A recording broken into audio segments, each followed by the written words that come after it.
The story opens on the desolate, crumbling ruins of a deserted city. A young man with weary eyes scans his surroundings, where a thick haze of dust chokes the very sky. My name is Gao Xiaoyang. I was just an ordinary college student.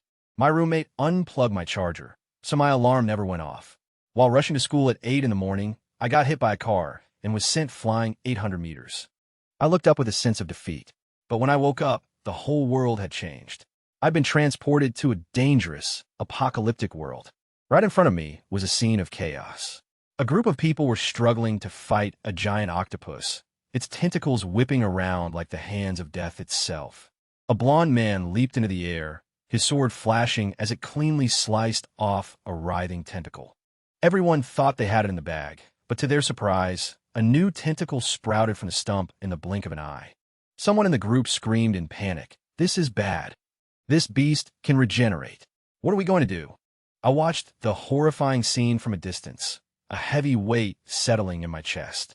At first, I thought I was the chosen one, blessed by fate with a protagonist's halo, destined to roam the land and perform miracles just like in a novel. But it didn't take long for me to realize things weren't that simple. I started sinking into the painful memories of all my failures. The first time, I led a group of survivors out of zombie siege, only to get bitten and die. When I opened my eyes, I was right back at the beginning. The second time, I used my previous experience to help everyone avoid the zombies, but we starved to death from a lack of food. The third time, I disguised myself as a zombie victim to scavenge for food, but the army shot me in the head. The fourth time, I finally awakened to power and even built a base, but I was betrayed by my most trusted brother and died a horrible death. Then came the fifth time, and the sixth. Every time I died, I returned to the very first day I arrived in this world. This is my ninth life. My hope had run dry. All that was left was resignation. But fate wouldn't let me be. I was drafted and forced to become a soldier in this brutal war. The situation was beyond tense. The octopus's tentacles writhed like demonic serpents, ready to snatch the life from anyone. The group was exhausted, unable to fight back any longer. Anyone with any strength left was running for their life. But what about Xiaoya and the supplies? The people back at the base are counting on that food to survive. We can't wait. If we don't run now, we're all going to die here. A massive tentacle wrapped itself tightly around Xiaoya, trapping her. All she could do was scream, "Help me! Don't leave me here!" The octopus lifted her into the air, preparing to devour her. Xiaoya let out a piercing scream of pure despair. I stood below, watching it all happen. A reckless feeling started to build inside me. When you've already hit rock bottom, what's one more fall? If I can't escape this damn world, then at least this time, before I die, I want to do something that matters. With a defiant roar, I shot forward like a bolt of lightning, charging straight at the colossal monster. The fleeing group turned back, their faces frozen in shock. What is that kid doing? Is he trying to get himself killed? Is he insane? That's a suicide mission. But I paid no mind to their whispers. I swung my sword, my eyes burning with resolve, and sliced the tentacle in two. Xiaoya was free. She hit the ground with a thud and looked up at me, trembling. "Thank you. Thank you for saving me. You're so brave." But I didn't have time for that. I just said coldly, "Move." And in an instant, I was gone, leaving a bewildered Xiaoya behind. My target was the convenience store right behind the monster. I burst inside, stunned by the eerie silence. Precious supplies still lined the shelves, a treasure trove on the edge of life and death. Without a second thought, I tore through the place, grabbing everything from burgers to potato chips, stuffing my face like there was no tomorrow. Then, I found a bottle of soda. I couldn't contain my joy. Finally, I chugged the cola, the refreshing fizz making me feel alive again. Outside, the octopus, enraged at losing its prey, roared, its eyes glowing red as it charged toward the convenience store. I was so absorbed in my drink that I never noticed the massive shadow looming closer. A giant tentacle swayed behind me, ready to strike the final blow. I let out a satisfied sigh and smiled. No regrets this time, just as I expected. A second later, my vision went red. But then, I opened my eyes. I was still in the convenience store, exactly where I'd been before I died. I looked around, bewildered. Why am I still here? Didn't I go back to the starting point? I frantically checked myself over. Wait, am I not dead? Suddenly, a mechanical voice echoed from out of nowhere. You are dead. And yet, you are alive. I jumped. Who's there? Congratulations, host. You have activated the system. I am your unassigned system, serial number 2333. A ball of light materialized before my eyes. I stammered, "Is system?" Then I lunged forward and hugged it tightly, tears and snot streaming down my face. What took you so long? I've been waiting forever. Do you have any idea how many miserable deaths I've been through? I bawled my eyes out, rubbing my face all over the orb. You better give me a good explanation, or I'm filing a complaint. Unable to bear it, the system shot into the air and mumbled, "Host, please calm down. The reason for my delay was, a minor incident." I pressed, "What kind of incident?" The system looked away evasively. You might not believe this, but my system mate stole my charger, so my alarm didn't go off. The corner of my mouth twitched as I ran a hand through my hair. No, I believe you. There was no point in dwelling on it, so I changed the subject. Fine, better late than never. So where are my cheats? My golden finger? You brought them all, right? Of course, the system replied proudly, unfurling a scroll that showed a map and lines of text. But, as per protocol, allow me to brief you on your mission. You are currently in an apocalyptic world. Your mission, host, is to save this world and restore peace.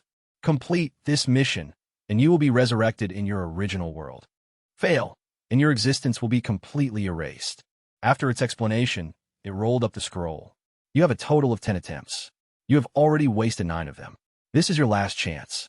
I couldn't help but yell. You think I'm the one who wasted them? The system gave an awkward laugh. Let's not get bogged down in the details. Precisely because we're short on time, we must make every precious moment count. The moment the system finished speaking, the space around us began to warp and twist as if gripped by an unseen hand, forming a shimmering portal of light. Brave hero, prepare to receive your first mission. In the blink of an eye, I found myself on a desolate street, surrounded by ruined buildings that looked like they'd been through a hurricane of biblical proportions. The system's mechanical voice rang out again. Your first mission today: sell snacks and earn 50 crystals. You'll receive points that can be exchanged for attributes, storage space, and many other exciting rewards. Seeing my surroundings, I was so furious I could grind my teeth to dust. I leaped to my feet and roared, "What kind of world-saving hero has to work as a street vendor?" My shout echoed through the street, attracting the attention of some zombies shambling nearby. They all turned in unison, their dead, milky eyes locking onto me. One of them was even gnawing on what looked like the gruesome leftovers of its last meal. Panicked by the sight of the approaching zombies, I stammered, And did you pick this spot so they could treat me like a free sample?" My scream could have split the sky, but at that moment, selling snacks was the last thing on my mind. All I could do was run for my damn life. I sprinted wildly, desperate to get away from the zombie horde. The system asked casually, "Host, why are you running?" I screamed back, "Are you kidding me? What am I supposed to do? Wait for them to take a bite?" But as soon as the words left my mouth, I skidded to a halt. Something important had just occurred to me. My eyes lit up. That's right. I have a system now. Why should I be afraid of these chumps? I stood up straight, hands on my hips, and yelled, "Hey, 2-3. The system immediately shot back, annoyed, "Please call me number 2333. A dangerous, smug grin spread across my face as I clenched my fist. All right, 2333. So what's my superpower? The agility of a cheetah? The speed of an eagle? The strength of a bear? Lay it on me. A status window suddenly popped up in front of my face. It read, Gao Xiaoyang. Strength, unassigned. Speed, unassigned. Perception, unassigned. Intelligence, 2. Storage space, locked. Stall area, 2 square meters. A long list of stats, all displaying the same word, unassigned. Gao Xiaoyang muttered to himself, deep in thought. What do you mean, unscorable? The system replied nonchalantly. It means your stats are too low to meet the minimum scoring criteria. Currently, your physical attributes are still at their base levels. If you wish to improve them, you'll need to earn points to exchange for upgrades. He frowned. So, to sum it up, the only decent thing about my body is my brain. Before he could think any further, a zombie suddenly lunged at him. He screamed in terror and once again started running for his life. As he ran, he yelled at the system, "You're a scam. Didn't you say there was a starter pack?" The system floated behind him, replying with a frown, "The starter pack? I already gave it to you. You had a treasure right in front of you. but you didn't appreciate it. Now that it's gone, it's too late for regrets. Gao Xiaoyang was stunned. Are you talking about that ragged piece of cloth? The system snapped. What do you mean, ragged cloth? That's your upgrade item. Hearing this, he immediately spun around and dashed back the way he came. Why didn't you say so sooner? He bent down, grabbing a rusty iron bar from the side of the road, ready to face the oncoming zombies head-on. Without hesitation, Gao Xiaoyang swung the iron bar, smashing it into the head of the nearest zombie. The closer he got to the cloth, the more ferociously he fought. Suddenly, a zombie charged, aiming straight for his thigh. He was knocked to the ground, tumbling over and over until he finally landed right on top of the cloth. The zombies didn't miss their chance, swarming him all at once. Facing certain death, Gao Xiaoyang gave a bitter smile. I can't believe I'm going to die this fast. In terms of speed, this has got to be a new record. His hand trembled as he clenched his fist, his voice filled with sorrow. I don't even have the appetite for snacks anymore. This time, I guess this is really the end. But just as he braced for the pain of being bitten, a brilliant halo of light erupted around him. Any zombie that touched the light immediately froze, halting their attack. To his astonishment, they turned and walked away, one by one, as if he were completely invisible to them. Gao Xiaoyang shouted in disbelief. What the heck? Did those zombies just go blind? The system sighed, exasperated by his slow uptake. I told you it was a cheat item. Why would it be just a piece of cloth? He excitedly picked up the cloth, murmuring, so this is what protected me. He couldn't help but hug it tightly. My treasure. It's just like having a golden shield. Suddenly, he remembered something and turned to the system. Wait, does this only work on zombies? What about other mutated creatures? The system replied. This item can block all forms of attack. As long as you're within the stall's range, nothing outside can harm you. Gao Xiaoyang's eyes widened. He jumped to his feet, overjoyed, singing in his head. Spinning and dancing, I close my eyes. With his stall in my hand, I'm invincible. The system immediately shattered his daydream. Don't get too happy just yet. The stall's blocking function can only be used 3 times a day. And if you don't complete your mission within the specified time, the function will be disabled. The sun will set in half an hour, it continued. After dark, the zombies will become more active. Please hurry, host. Gao Xiaoyang sighed. This place was just swept clean by zombies. There's no one left. Who am I supposed to make my first sale to? Suddenly, a voice drifted from a distance. Man, what a lucky day. We scored so much ammo. 3 men, who looked to be from the same crew, strolled over. The man in the lead said, and we got an unexpected bonus too. The boss is going to be thrilled when we get back. The guy walking beside him chimed in, if the boss is happy, he'll definitely reward us big time. Gao Xiaoyang thought to himself, talk about perfect timing. As the 3 men spotted him, he quickly laid out his goods on the cloth, looking every bit the professional salesman. The 3 men asked curiously, what's all this? They looked over his spread. Is that fruit candy? What's this stuff doing out here? He beamed at them. My humble shop doesn't just have fruit candy. I've also got potato chips, shrimp crackers, and soda. Can I interest you gentlemen in anything? The 3 men lit up as if they discovered a treasure trove. They're really potato chips. And beef jerky, too. I haven't had a soda in 3 years. I almost forgot what it tastes like. Gao Xiaoyang continued his pitch. Gentlemen, today's my grand opening. And since fate has brought you here, it's not 998, not even 98. For the low price of just 50 crystal cores, you can take all these snacks home. How about it? A real steal, isn't it? The 3 men suddenly went silent. They glanced at each other, then burst out laughing. This kid wants us to pay. Don't be an idiot. The man in the mask picked up a bottle of soda, a gun held menacingly in his other hand. He said in a low voice, I'm in a good mood today. Leave the stuff and walk away. Otherwise, you're going to get a taste of hot lead. Gao Xiaoyang frowned, glanced at them, and then suddenly stepped forward, snatching the soda bottle back from the man's hand. He muttered, and here I thought I'd found my saviors. What a waste of time. The masked man immediately raised his gun, aiming it at Gao Xiaoyang, his killing intent as sharp as a blade. You're asking to die, kid. A loud bang echoed, but at the same time, Gao Xiaoyang's invisible shield activated. Not only did the bullet fail to hit him, but the gun exploded right in the man's hand. The blast stunned the masked man, sending his body flying several meters before he landed unconscious. His accomplices panicked, their eyes wide with shock. What happened? Did the gun backfire? You think that kid is an ability user?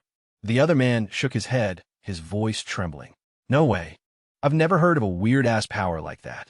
Gao Xiaoyang paid no mind to their chatter. He joyfully bent down, pressing his face against the cloth and cooing, "This thing is awesome. My precious. It can even reflect bullets." The two remaining thugs watched his goofy display, unable to stop themselves from whispering, "No matter how you look at it, he's just a total idiot." One of the two spoke up, his voice laced with suspicion. "All right, spill it. Who the hell are you, and what kind of trick are you trying to pull?" Gao Xiaoyang drew out his words. "Idiots. In this world, there are countless people with powers, but there's only one chosen one." He rubbed his hands together with a sly grin. "So, for just 50 crystal cores, you get a mountain of snacks, plus a free photo and an autograph. Are you really not going to consider it?" Feeling mocked, the two men roared in anger. "What's this chosen one crap? Do you think we're 3-year-olds? It must have been a faulty gun. Watch me blow your head off." Seeing how stubborn they were, Gao Xiaoyang sighed in resignation. Some people just never listen. You're just asking for it. One of the men threw a punch that seemed to burst into flames, but predictably, it was blocked by the invisible shield. The force of the blow rebounded, making the man clutch his hand and howl in agony. "Ack, my hand!" Witnessing the miserable state of his two comrades, the remaining blonde-haired thug began to hesitate, his feet frozen to the spot. Seeing him waver, the other two shouted, "What are you standing there for? Kill him!" Gao Xiaoyang said nothing, merely glaring silently at the blonde thug. His gaze was as sharp as a knife, causing the man to flinch in fear. He raised his hand, crackling blue electricity flashing in his palm, and let out a fierce shout. The blonde thug flinched, took a step back, then turned and fled like a wisp of smoke. "That kid's a monster. I don't want to die." His two accomplices were stunned by his cowardice and roared in anger. "Don't leave us behind, you spineless bastard." Then, without another word, they too scrambled to their feet and ran for their lives. Gao Xiaoyang called after them, "Hey, wait. I wanted to ask if there are any other people around." Suddenly, he spotted something strange. A burlap sack lying abandoned on the ground, clearly belonging to the three men. He looked at it curiously. "What's this?" The mouth of the sack suddenly twitched. He gasped, "It's moving." Unable to contain his curiosity, he poked the sack a few times. "Is it some kind of animal?" With that, he carefully untied the rope. A living creature immediately shot out of the bag. He watched, stunned, as he realized it was a woman. Her silvery hair shimmered like a waterfall under the orange sunset. Her body was alluring, with a slender waist and full bust, radiating a captivating beauty. She turned her head, and her eyes met his. Gao Xiaoyang was mesmerized, blurting out, "So beautiful." But in the next instant, the silver-haired woman's eyes narrowed, her pupils flashing with a crazed light. She launched herself at him like an arrow fired from a bow. Gao Xiaoyang snapped out of it and turned tail and ran. This is no time to be admiring pretty girls. He screamed, his voice cracking. "She's obviously a zombie."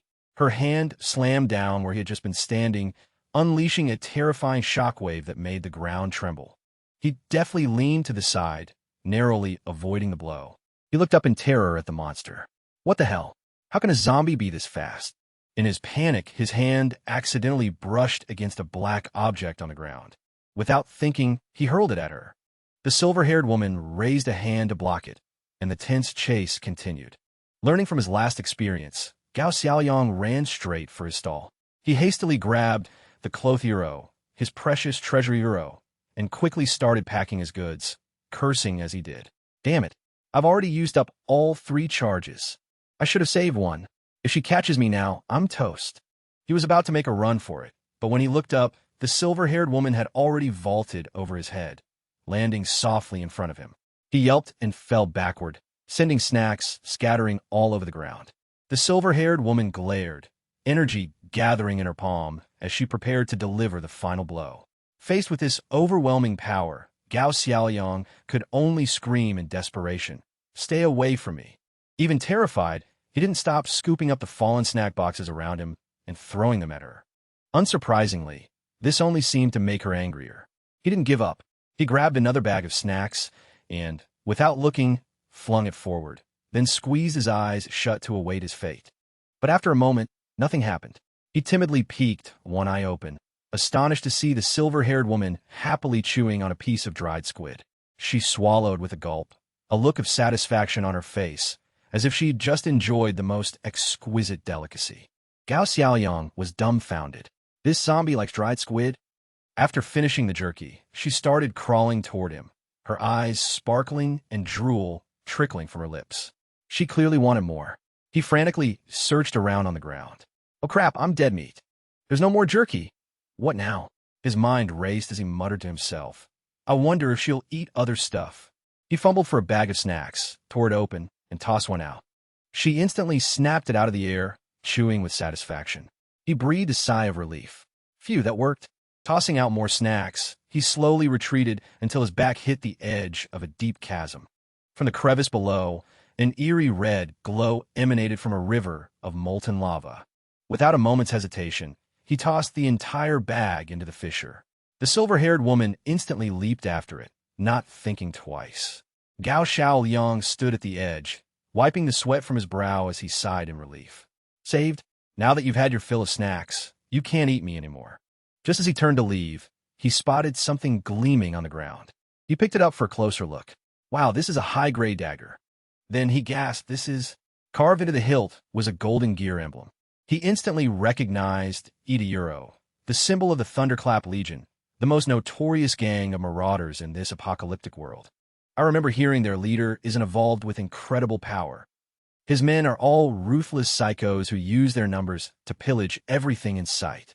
They're so arrogant, they treat the military like it's nothing. A cold sweat broke out on Gao Xiaoyang's back. Don't tell me those three were with them. No wonder they were carrying so much ammo. He pocketed the dagger and bent down to pick up the sack the silver-haired woman had been in. This bag's not half bad. Pretty sturdy. I should hang on to it. Might be useful later.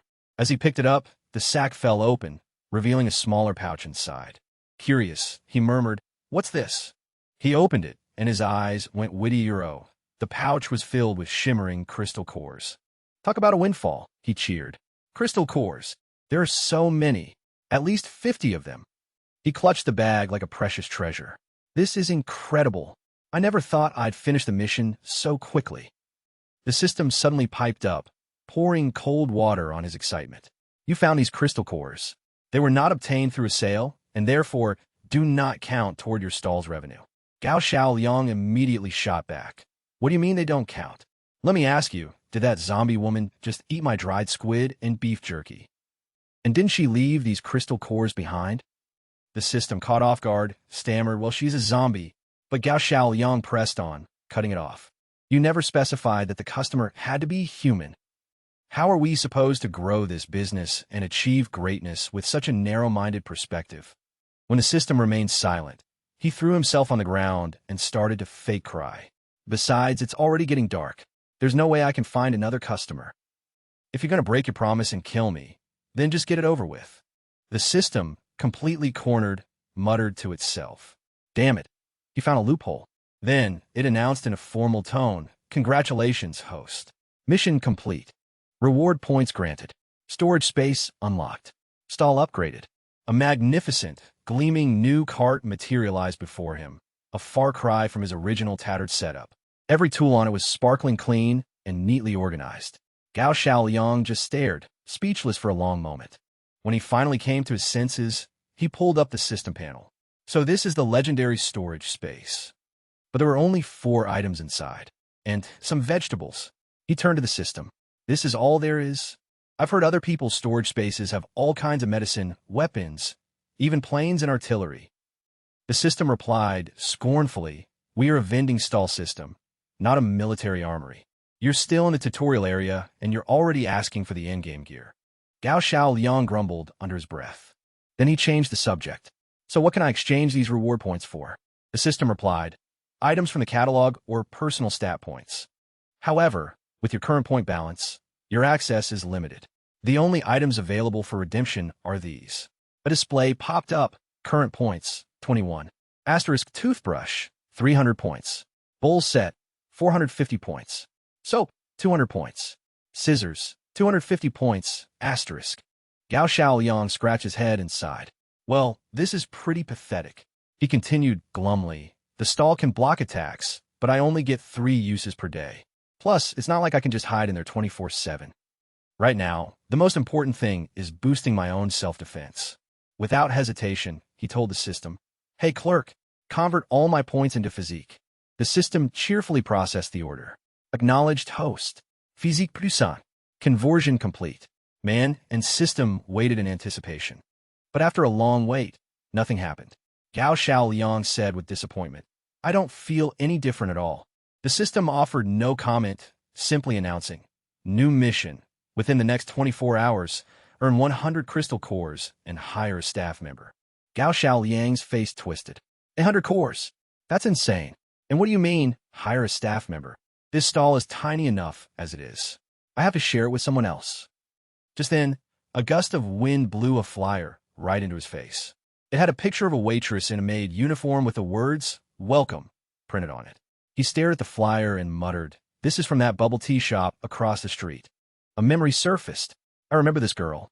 She used to hand out flyers near the school. Even offered me a free sample. The memory left him feeling nostalgic. I wonder what happened to her. Is she even still alive? But his moment of seriousness was fleeting. His imagination took over, picturing a beautiful, blonde girl in a maid outfit calling him master. The thought alone was enough to fill him with a sudden burst of energy. He started pushing the cart with a new spring in his step, cheering, "All right, now I'm motivated." Back at the lava-filled chasm, a figure suddenly shot out from the depths. It was the silver-haired woman he'd tricked into jumping in. She glanced around before slowly getting to her feet, a sorrowful, pensive look on her face. Then, for some unknown reason, she took off running in one direction. By sunrise, after pushing his cart all night, Gao Xiaoliang finally stopped in front of a ruined storefront.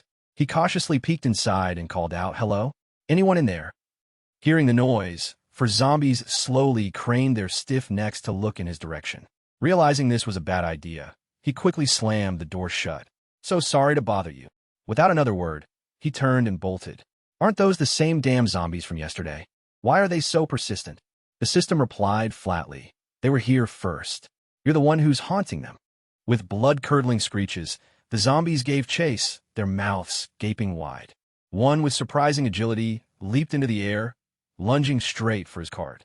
Just as he expected, the cart's defensive shield activated, flinging the zombie several meters back. But Gao Xiaoliang wasn't the least bit happy. He cried out in frustration, "That shield only works 3 times a day. I can't be wasting charges like this." With that, he pushed the cart and ran for it. Behind him, unseen, the zombie that had been thrown back began to contort bizarrely. It let out a horrifying screech, its body folding into an unnatural crouch. Then it scuttled toward him with terrifying speed, jaws snapping at his heels. Gao Xiaoliang spotted it just in time to dodge the lunge. He cursed angrily, "You damn pest. Trying a sneak attack, are you?" As the words left his mouth, he swung his leg around and delivered a powerful kick to its face. The zombie sailed through the air, crashing hard into a vending machine on the side of the road. The loud crash made the other zombies hesitate for a moment. With a deafening clang, the vending machine tipped over, crushing the zombies that were too slow to move. Gao Xiaoliang stared at the scene in disbelief. Did I do that? One kick was enough to crush its skull? He yelled, ecstatic, so the physique boost actually worked. The system's voice chimed in. "Congratulations, host, on successfully defeating your first zombie. Reward, newcomer's gift pack. 1 single-use poncho." Gao Xiaoliang inspected the item, muttering, "Isn't this just a cheap piece of plastic? What's this supposed to do?" The system explained, "Do not underestimate this poncho. It's made from a high-tech material that not only repels water and retains heat, but also blocks all toxins. You could swim in radioactive water while wearing it and be perfectly fine, but it can only be used once." Gao Xiaoliang was skeptical. Is it really that incredible? Suddenly, the thunderous sound of countless shuffling feet filled the air. A massive horde of zombies was converging on them. He whipped his head around, seeing zombies in every direction, and cried out in panic, "Where did all these zombies come from? This is bad," he thought. The crash must have drawn them all here. A wave of despair washed over him. It's a dead end. There's nowhere to run. Just then, a quiet voice called out from a nearby doorway. "In here." It was a girl in a maid uniform, peeking out from behind a door and waving him over. "Hurry." Gao Xiaoliang glanced down and saw the zombies under the vending machine starting to crawl out from underneath it. In front of him, The massive horde was poised to charge. Without a second thought, he grabbed his cart and made a break for the doorway. The door slammed shut just in time, blocking the horde outside. He leaned against it, panting, "Thank you. Thank you so much. If you hadn't shown up just now, I would have been in real trouble." But as he took a closer look, he gasped in surprise. "It's you." The girl looked bewildered. "You know me?" Seeing a familiar face in these chaotic times filled him with joy. "I'm a student from a university. You used to come to my school to promote milk tea. You even gave me a free drink once." "You don't remember me?" The girl flashed a bright smile. "Of course I do. I even remember you were great at basketball and that you especially loved peach-flavored bubble tea." But her inner thoughts were different. He's no heartthrob, just an average-looking guy. Asterisk, the university was full of guys like him. How could I possibly remember? Asterisk. Chao Xiaoyang, oblivious to her deception, replied innocently, "But I was on the soccer team, and I don't even like peaches." The girl quickly shut her mouth, poking his shoulder to change the subject. "That's not important. Anyway, it's so good to see you again." Chao Xiaoyang immediately forgot the discrepancy, his mind occupied by a single thought. So soft. After chatting for a moment, he finally remembered something. "Oh, right. I still don't know your name." She replied, "I'm AI Chin." He introduced himself. "I'm Chao Xiaoyang." AI Chin gave him a sweet smile. "Brother Liang." Her words struck a chord in him. He turned away, his shoulders shaking with silent sobs. "This is the first time in my life a girl has ever called me brother, and a beautiful one at that. I'm so happy." AI Chin was speechless. What the hell is he crying about? Suddenly, a noise echoed through the space. Chao Xiaoyang grew wary, whipping his head around and shouting, "Who's there?" He walked over and picked up a can that had rolled onto the ground. "What's this?" Another sound came from a closed door nearby, making him jump. Chao Xiaoyang cautiously approached the mysterious door, his hand reaching for the knob. Suddenly, AI Chin's panicked voice cried out from behind him, "A rat." She threw herself into his arms, as if to stop him from opening the door. "Brother Liang, I saw it. It was a rat." Chao Xiaoyang let her pull him away. "Where's the rat?" he asked. She answered vaguely, trying to distract him. "It ran over there. I'm so scared." In a blind spot he couldn't see, a head quietly peeked out from behind the door, a dangerous glint in its eyes. Meanwhile, AI Chin let out a small cry and fell backward, pretending to faint. Chao Xiaoyang frantically caught her. "AI Chin, are you okay?" he asked, worried. She answered weakly, "Brother Liang, I'm so hungry. I've been trapped here for 5 days with nothing to eat." He snapped his fingers and smiled. "Oh, you're just hungry? That's an easy fix." He ran back to his food cart. "Wait right here. I'll make you something to eat." He crouched down, rummaging through the supplies in his cart, and muttering cheerfully, "Now what should I make? How about some noodles? Buns? Chicken wings? A Coke would be nice, too." AI Chin coldly watched his naive display. "Food." She stood up and looked over the cart, spotting eggs and cooking oily euro, rare commodities in these chaotic times. She wondered in shock, how did this guy get his hands on so much food? A dangerous smile spread across her lips. Asterisk, I never expected to find such a fat sheep. This is going to be a huge score. Asterisk. AI Chin reached out to grab an egg, but the moment she picked it up, it vanished. She tried a few more times with the same result. It was a system rule. The food cart's ingredients could not be stolen and would automatically return to their original position without the owner's permission. Unaware of this, AI Chin began to doubt herself. Asterisk, what's going on? Am I hallucinating? Asterisk. But she didn't dwell on it and decided to change her approach. Asterisk, forget it. I'll just deal with this guy first. Asterisk. Everything in this cart will be mine. She reached behind her back, intending to pull out her hidden knife, but she fumbled around and couldn't find it. She was bewildered. Where did it go? Suddenly, Chao Xiaoyang spoke up. Looking for this? AI Chin was stunned to see her knife in his hand. That's mine. How did you get it? He recalled the moment she'd pretended to faint, when he had swiftly taken the knife from behind her back. He gave a sly grin. Well, I'm cooking. Naturally, I need a knife. But my little shop just opened, so I don't have the right tools yet. I'll just borrow this for a bit. You don't mind, do you? AI Chin forced a smile. Of course not. But inside, she was terrified. How'd he know I had a weapon? Could it be he's been on guard against me this whole time? Seeing the situation turn against her, she quickly tried to explain. Brother Liang, please don't misunderstand. You know how hard it is for a girl to survive in the apocalypse. This knife is just for self-defense. Chow Xiaoyang replied casually. How could I misunderstand? Of course I believe you. AI Chin asked timidly. Then, when you're done with it, can you get it back to me? He nodded. Of course. He held the knife out to her, not forgetting to add a warning. But this thing is pretty sharp.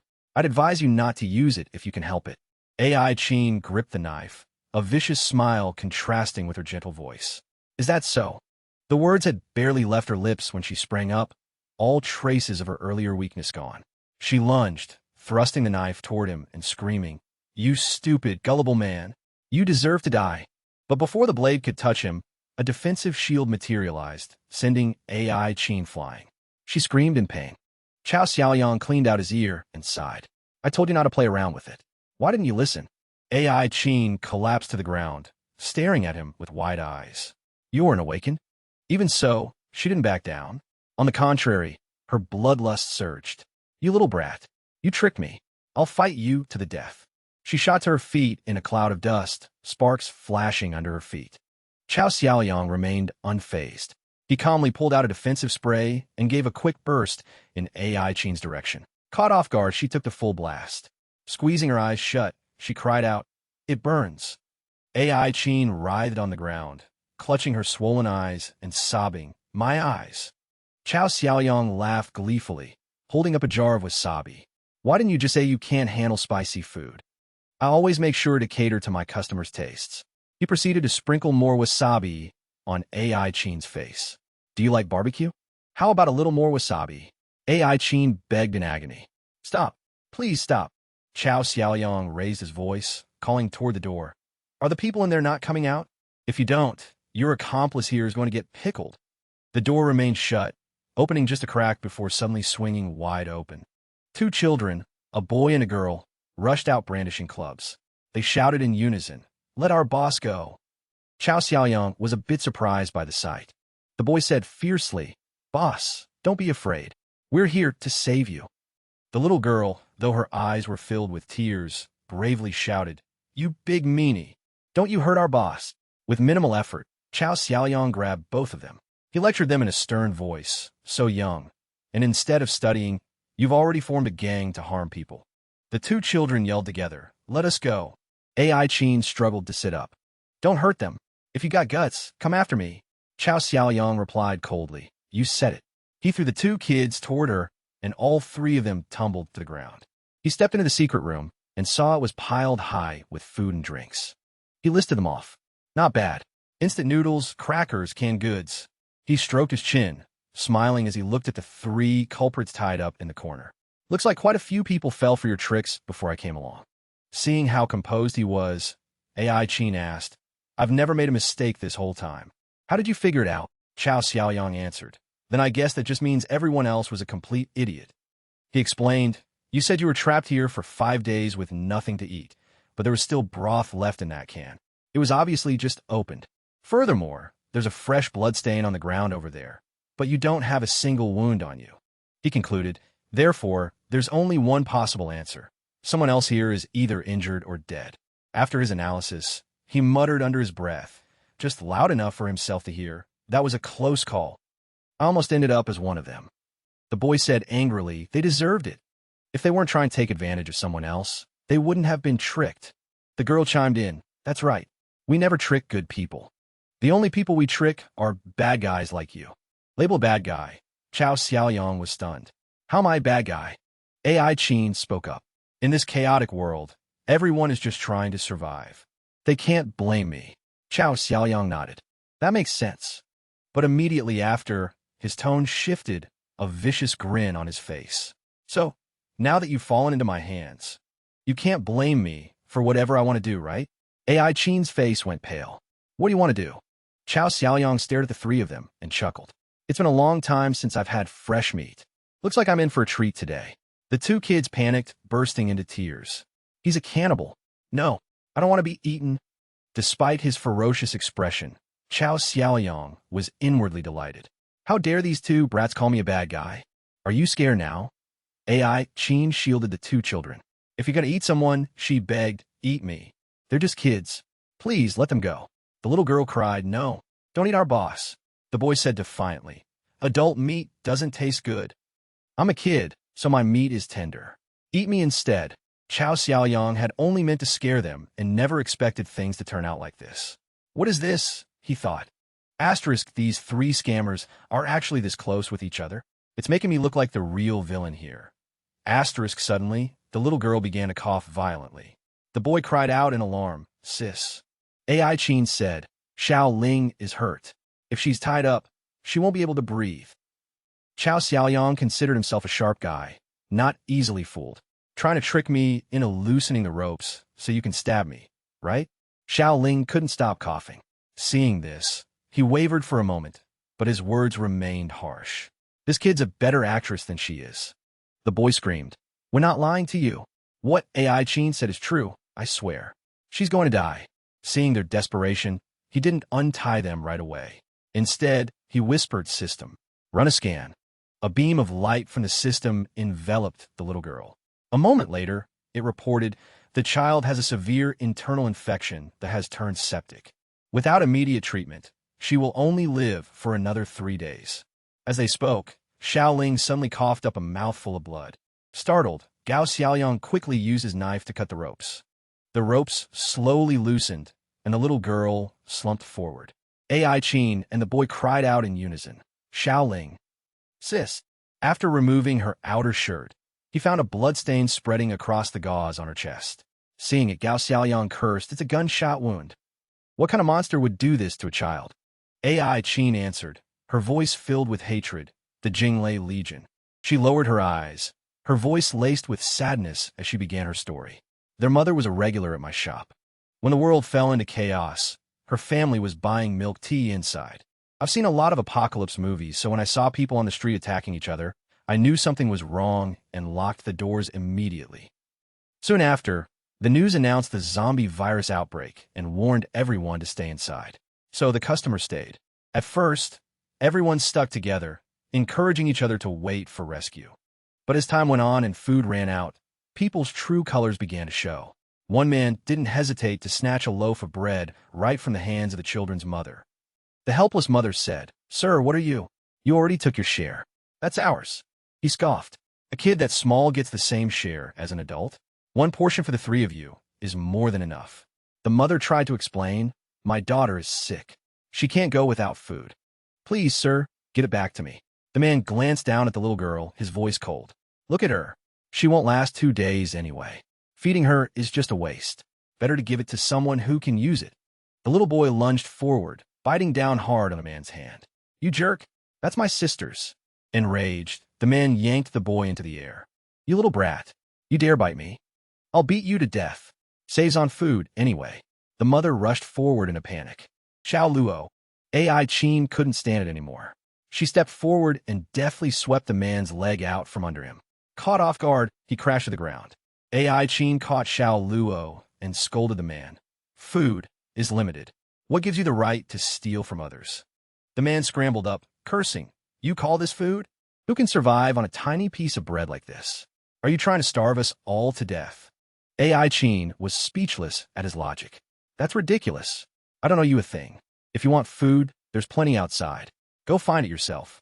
She looked at him like he was the coward he was, too scared to fight zombies, but perfectly willing to bully a woman and her children. He flew into a rage. You bitch. How dare you talk to me like that? A middle-aged woman in the shop chimed in. Miss, there are so many of us here. This little bit of food really isn't enough. Can you share a little more? Another customer added. Yeah. When this chaos is over, we'll pay you back double.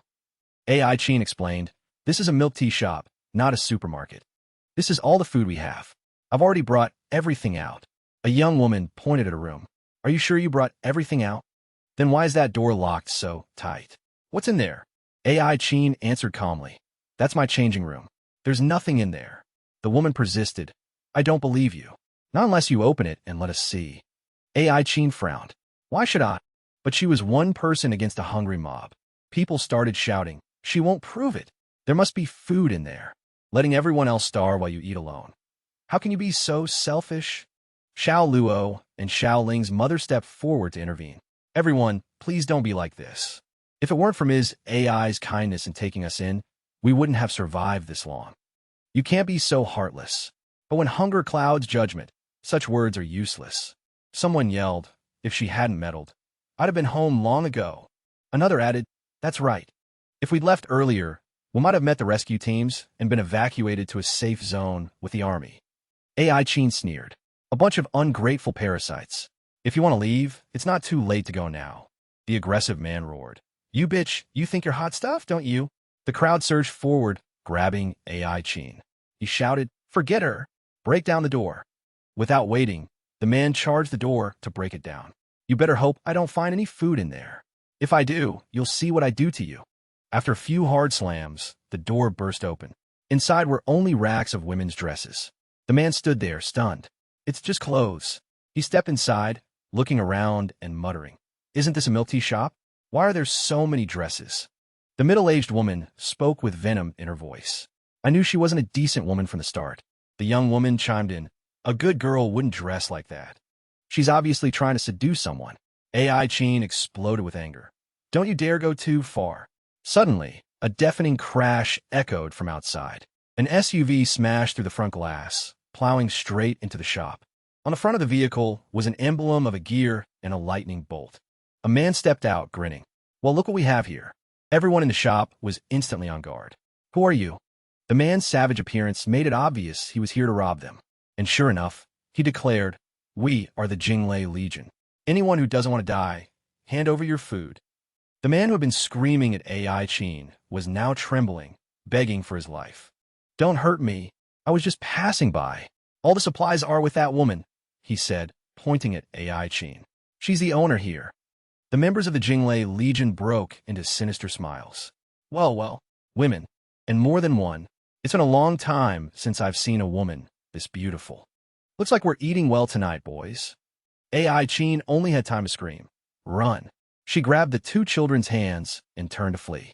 On the other side of the room, two raiders had cornered a young couple. The young man was sobbing. I'll give her to you. You can have her. Just please don't kill me. Let me go. The girl screamed in terror. Somebody help me. A blonde-haired man chased after AI Chin, reaching out to grab her shoulder. Nowhere to run, little thing. I'm going to show you a real good time. AI Chin twisted her wrist, and a dagger appeared in her hand. She swung the blade at him, cursing, in your dreams, asshole. The blonde man didn't see it coming. He roared, you bitch. You had a knife. He pulled out a gun and fired. Go to hell. The bullet was meant for AI Chin, but Xiaoling suddenly threw herself in front of her. It tore through the little girl's shoulder. The sight horrified AI Chin, Xiao Luo, and their mother. They all screamed, Xiaoling. The raiders' leader yelled, you idiot. Who told you to fire your gun? Don't you know that'll attract zombies? He turned and shot the young woman who had confronted AI Chin earlier, right in the head. Seeing the situation was getting risky, the leader lost interest in the women. He just wanted to grab the supplies and get out. He ordered his men, take everything. Don't leave a single thing behind. Anyone who tried to run was put down with a single bullet. In the end, only AI Chin, Xiao Luo, and Xiaoling were left, cornered with nowhere to escape. The children's mother suddenly rushed forward, wrapping her arms tightly around the leader's waist to hold him back. She screamed, run. Xiao Luo cried out in fear, Mommy. The man brutally slammed his fist into her head. Damn woman, let go. But she didn't loosen her grip, not even a little. Don't worry about me. If you don't go, we'll all die. The mother spoke her last, weak words. Ms. AI, please, take care of Xiao Luo and Xiaoling for me. AI Chin fought back tears, grabbed the stunned Xiao Luo, and clenched her jaw as she leaped through a window to escape. As she saw the three of them make it out of the shop, the mother pulled the pin on a grenade attached to the man's thigh. The explosion blew the milk tea shop to smithereens. Back in the present, AI Chin sat slumped on the ground. I promised Ms. Lee I'd protect them, that I'd help them survive. This was the only way I could think of. She couldn't hold it in any longer and broke down sobbing. I'm sorry. I'm so useless. Xiaoling stirred, reaching up a small hand to wipe away AI Chin's tears. She said softly, Boss, don't cry. It doesn't hurt. Xiaoling is fine. If Xiaoling dies, does that mean I'll get to see Mommy? AI Chin quickly comforted her. Xiaoling, you're not going to die. Xiao Luo was frantic. I don't have a mommy anymore. Sis, please don't leave me too. The system, having heard the whole story, was sniffling. "They're so pitiful."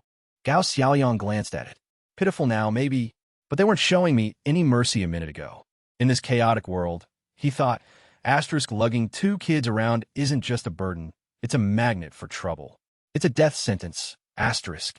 She's got a good heart for sticking out this long. He turns to his system.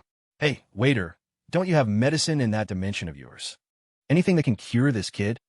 The system responds, "I do, but can only be accessed by opening a high-level space. Your clearance level isn't high enough." He scoffs. "A minute ago, you were saying how pitiful she was, and now you're just going to let her die? You're a system. Can't you bend the rules a little?" The system sees right through him. It replies coolly, "Are you trying to trick me into creating an excuse to upgrade your clearance level?" Gao Xiaoyang's face falls. He saw right through me. This system is smarter than I thought. Although the system won't bend the rules for him, it does offer another solution. I can't be flexible, but that doesn't mean there's no other way. The snack stall's second function. Any food handmade by the owner has a healing effect. Gao Xiaoyang lights up. "Why didn't you say so earlier? What other surprises does this little treasure of mine have that I don't know about?" The system replies calmly. "The specific effect is tied to your level. The higher your level, the more potent the effect. At your current level, you'll just have to rely on luck." Gao Xiaoyang rolls up his sleeves, determined. "Well, it's worth a shot." He looks at the eggs and the oil on the table. "These are the only ingredients I have. What can I make with this?" An idea sparks. "I've got it." He cracks some eggs into a bowl, mixes in the flour, adds some seasoning, and begins to cook it on the pan. A delicious aroma fills the air, catching the attention of AI Chin's group. Xiao Luo wipes the drool from his mouth. "Smells amazing." A few moments later, Gao Xiaoyang holds up the freshly made pancake. "Hot off the griddle." AI Chin eyes him warily. "What are you up to?" He just smiles. "Relax, it's not poisoned." He hands the pancake to Xiaoling. It's an egg pancake. My favorite when I was a kid. "Here, Xiaoling, give it a try." The little girl takes it with a bright smile. "Thank you." She takes a bite, her eyes lighting up as she chews. It's so fragrant and sweet. It's delicious. Suddenly, her eyes go wide and she leaps to her feet. AI Chin panics. "Xiaoling, you can't be up yet." The girl looks down at herself, bewildered. I don't think I'm in pain anymore." AI Chin, in disbelief, presses a hand to the girl's forehead. "Really? The fever's gone. Even her wounds are starting to heal." Xiao Luo is ecstatic. "Does this mean my sister isn't going to die?" "This is amazing." AI Chin realizes something is off and looks at the egg pancake. "What did you put in this pancake? No medicine works this fast. Is this some kind of special ability of yours?" That, Gao Xiaoyang replies, is a trade secret. But Xiaoling has only taken the first step toward recovery. For a full recovery, she'll need to eat my pancakes for a long time. He grins slyly. "This one was on the house. But next time, you'll have to pay." AI Chin gestures to the pile of supplies on the floor. "No problem. As long as you can cure Xiaoling, all of this is yours." Xiao Luo nods in agreement. Gao Xiaoyang waves a dismissive hand. "I have plenty of food. I don't need any of that." He points directly at AI Chin. "What I need is you." Xiao Luo screams. "You bastard. I knew you were after our boss." Even Xiao Ling chimes in. "I don't want to be healed anymore. Don't you hurt our boss." Gao Xiaoyang sighs, exasperated. What is with these kids? Do they think about anything else? He turns back to clarify. "I meant I need you to work for me, as an employee at my snack stall. As for employee benefits, I'll provide you with food and a place to stay. That's the deal." AI Chin doesn't answer right away, huddling with the 2 kids to discuss it. "I don't know what his ability is, but he seems really strong," Xiao Luo says. AI Chin adds, "Plus, if we stick with him, we get free food. We wouldn't have to worry about supplies anymore." "It's a good deal," Xiao Ling chimes in. After a moment, the 3 of them come to an agreement. "I'll accept your offer, but Xiao Luo and Xiao Ling have to come with me." Gao Xiaoyang looks at the 3 of them and suddenly gets the feeling he's made a terrible mistake. AI Chin pulls out a pre-written contract with a cunning smile. "I know it's the end of the world, but working conditions need to be clearly defined. We'll do everything by the book." Gao Xiaoyang schemes the document, breaking into a cold sweat. 9 to 5 workdays? Health, dental, vision, life, and disability insurance? A pension plan? 2 shifts, paid holidays, overtime pay and attendance bonus, and a 13th month salary? He explodes. Why don't you just ask for paid time off while you're at it? Unfazed by his outburst, AI Chin adds, and one more thing. We'll need to discuss the terms for child labor separately. Suddenly, a voice booms from outside. The smell is coming from in here. A metal axe smashes through the glass door, shattering it to pieces. For brawny, menacing men barge in. The biggest one speaks. Just as I thought. People. A brute named Zhuang spots the pancake in Xiaoling's hand. Gimme that. See? Told you my nose is sharp. Xiao Luo quickly moves to shield his sister. That's my sister's. Gao Xiaoyang steps forward to face De Zhuang. The big man rests a hand on the weapon slung across his back. What? You got a problem? But contrary to what the man expected, Gao Xiaoyang just rubs his hands together with a welcoming smile. Gentlemen, please. The kid doesn't know any better. I'm the owner of this food stall. If you're hungry, I'd be happy to whip up something fresh for you. De Zhuang turns to the man behind him. Boss, I'm hungry. Their leader, a man named Lei Hong, considers this for a moment before stepping forward. These egg pancakes, what's the price? Gao Xiaoyang's mind races. Asterisk, these guys don't look like your average survivors. They must have a ton of crystal cores. Asterisk. This is my chance to complete the mission. He smiles and presents them with a menu. Here you go, sir. Please have a look. Lei Hong's eyes widen as he reads it. What theoro? 10 crystal cores for a single egg pancake. Hey, it's the apocalypse, Gao Xiaoyang says smoothly. People risk their lives for a bag of rice or flour. If you ask me, this price is a bargain. Lei Hong nods. Fair enough. He looks up. Give me 10 of them. Coming right up. Gao Xiaoyang replies cheerfully. De Zhuang growls. If they're not good, I'll wreck you in this whole stall. Gao Xiaoyang mutters under his breath. Whether you think it's good or not isn't up to me. Lei Hong overhears him and glares. What's that supposed to mean? You saying we're going to dine and dash? Just then, AI Chin steps in, latching on a Lei Hong's arm with a pout. My boss isn't very good with words. Please don't be mad at him. Seeing such a beautiful woman getting close, Lei Hong's face immediately turns bright red. Seeing her tactic working, AI Chin lays it on thick.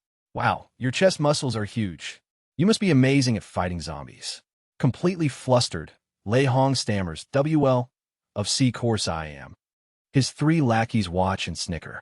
There he goes again. The boss's old weakness is acting up.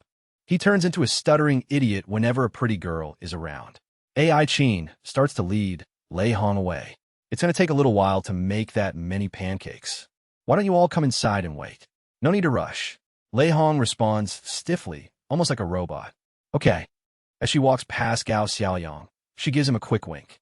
This lady is a pro. He thinks impressed. Hiring her was definitely the right move. Gao Xiaoyang gets behind the counter, fires up the stove, and starts cooking. Lei Hong's 3 men sit nearby, their mouths watering as they watch. A few moments later, the fragrant pancakes are ready. They each grab one and take a bite. Gao Xiaoyang and AI Chin hold their breath, waiting for their reaction. Just as they'd hoped, Lei Hong exclaims, "This is incredible." De Zhuang looks amazed. It tastes just like I remember from when I was a kid. A blue-haired woman in the group looks emotional. So nostalgic. Another man sighs wistfully. My old classmate, Xiao Fang, loved these. Lei Hong tosses him a heavy pouch of crystal cores. As promised. Not bad, shopkeeper. You got skills, he says with a nod. You're too kind, Gao Xiaoyang replies, happily taking the pouch. Lei Hong asks, I see you've got a lot of other items on your menu. Besides the pancakes, what else can you make? Plenty, he replies, and begins to list them off. Fried chicken, meat skewers, spicy malatang, grilled squid, sausages, fried dough sticks, braised tofu, Coke, beer, plum juice, and Alsuro. Lei Hong cuts him off. Enough. Give me 10 of everything. Gao Xiaoyang looks troubled. Well, the thing is, I only have flour and eggs on hand right now. Making all that requires a lot of different ingredients, which aren't exactly easy to come by these days. Lei Hong scoffs confidently. That's easy. Just tell me what you need. There's nothing I can't get my hands on. Gao Xiaoyang frowns. He talks a big game. AI Chin leans in and whispers, from the looks of it, these guys might be apocalypse merchants. If we can get them to be our suppliers, we won't have to risk our necks looking for ingredients anymore. He nods. She's right. After their quick huddle, Gao Xiaoyang puts on a friendly smile. Boss, I was wondering, what are your rates for supplying ingredients? Maybe we could set up a long-term partnership? AI Chin adds, her voice dripping with charm. Please, give us a good deal, won't you? In return, Your meals here will be on the house from now on. Lei Hong and De Zhuang exchange a look, surprised to be called boss in a business context. Their lackeys burst out laughing. That's right. Our big bro is a boss, all right. The kind whose business model doesn't require any startup capital. The color drains from Gao Xiaoyang and AI Qin's faces. Lei Hong suddenly remembers something. He turns to De Zhuang. Hey, what's taking a who and his guys so long? De Zhuang replies, I already sent someone to look for them. Besides, I left trail markers along the way. They'll find us. Outside, an SUV rolls to a stop. A man rushes in, frantic. Boss, we got trouble. He reports that a who's group is injured. Everyone's expression turns serious as they look toward the door. 4 battered and ragged figures stumble in, supporting each other. Gao Xiaoyang recognizes them immediately. It's them. A bad feeling washes over him. So these little punks finally drag themselves back. Lei Hong is stunned by the pathetic state of a who and his men. One can barely stand, another's arm is bandaged, and their clothes are filthy and reek. He demands, who the hell did this to you? A who looks at his boss like he's found his savior, his eyes welling up. Bossiro at Wasiro, it was a little foxiro. He beat the ever-living crap out of us. Another man painfully lifts his arm, describing the attacker. It was some kid running a food style Euro, said he was chosen by heaven, or some nonsense. Lei Hong's anger flares. Bullshit. This isn't some fantasy novel. There's no such thing as a chosen one in this world. De Zhuang, full of fighting spirit, slaps his hands together. That's right. And even if there was, he'd have to go through our boss first. One of the injured men sighs and points to his miserable state, full of grievance. We didn't believe it at first, Euro, but that kid is seriously weird. Every single one of our attacks was reflected right back at us. Look at these internal injuries. Lei Hong looks at De Zhuang, puzzled. His attacks were reflected? Is he some kind of esper? De Zhuang thinks for a moment, then shakes his head. Never heard of an ability like that. Meanwhile, Nicam, having witnessed Gao Xiaoyang's earlier performance, is stunned. What a bizarre ability. She suddenly recalls the power emanating from his cloth bannerero, a force like a shockwave that nearly took her out. After overhearing the Thunder Corps members, Nicam secretly observes Gao Xiaoyang, then glances worriedly at Lei Hong. What they're saying, could it be? They're going to find out. The Thunder Corps has found its way here. Gao Xiaoyang tiptoes away, taking light, careful steps, trying to sneak off. Gotta get out of here, gotta get out of here. Suddenly, Nicam points right at him and screams, There he is! You backstabbing coward. Lei Hong trembles with fury, his eyes turning bloodshot as a fire of rage ignites within him. He roars, I don't care who he is. Anyone who lays a hand on my Mina Euro is dead. Nicam freezes as if struck by lightning. Gao Xiaoyang stands perfectly still, not daring to move. Xiao Ling and Xiao Luo's eyes fill with tears as they speak. We've heard that name before, Euro, it's him, Lei Hong. Nicam steps forward and asks directly, You're Lei Hong? The leader of the Thunder Corps. De Zhuang answers for him. That's right. The man who had just been beaten to a pulp looks at her smugly. So we're that famous, huh? Lei Hong blushes.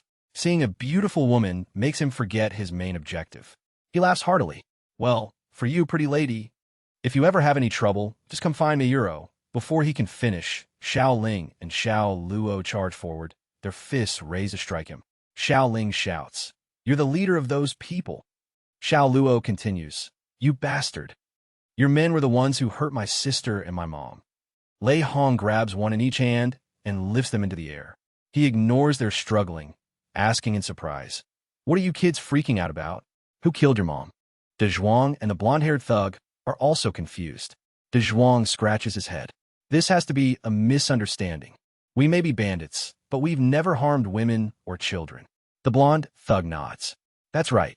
A moment later, Nicam erupts with spiritual energy and lunges forward, launching a kick at Lei Hong. Her voice is ice cold. As if I believe you. Now let them go.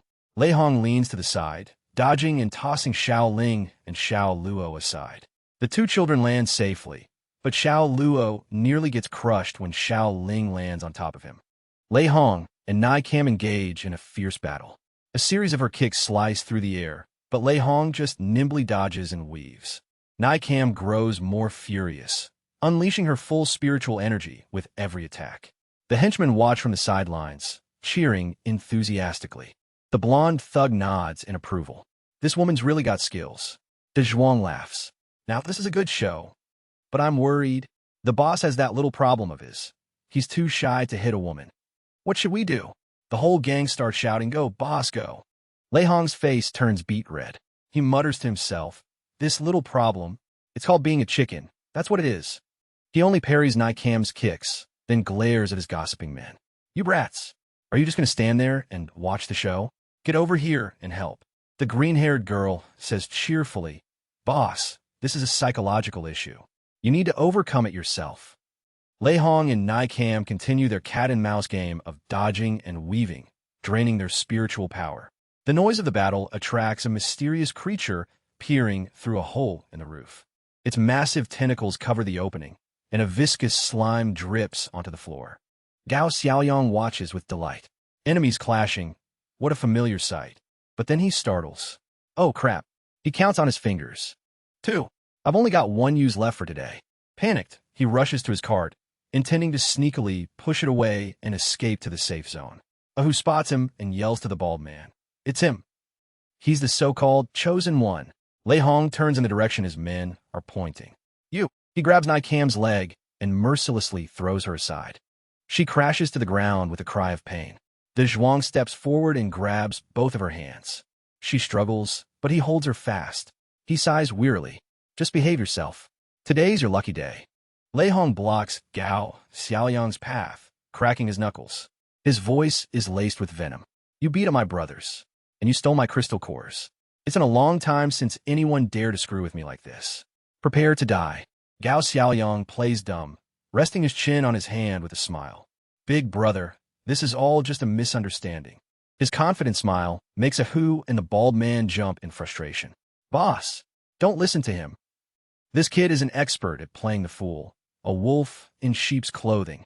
We let our guard down, and that's how we ended up like this. Xiao Ling and Xiao Luo run over, fiercely defending him. The 2 kids shout, Big brother is not a pig. Big brother is super strong. Xiao Ling adds, that's right. 100 times stronger than your boss. Nicam chimes in from a distance. Our boss is a real man. Not like some people who act tough, but are weak on the inside, who won't even dare to hit a woman. Hearing both sides argue about him, steam practically comes out of Lei Hong's ears. This is a total mess. Gao Xiaoyang, exasperated, throws up his hands and yells, Can you all just shut up? Lei Hong explodes with demonic energy, clenching his fist as he charges. Enough of your crap. Let's see what you've really got. A powerful demonic force radiates from him as he smashes his fist into the floor. In an instant, the floor shatters and cracks. Gao Xiaoyang scrambles back, collapsing in terror.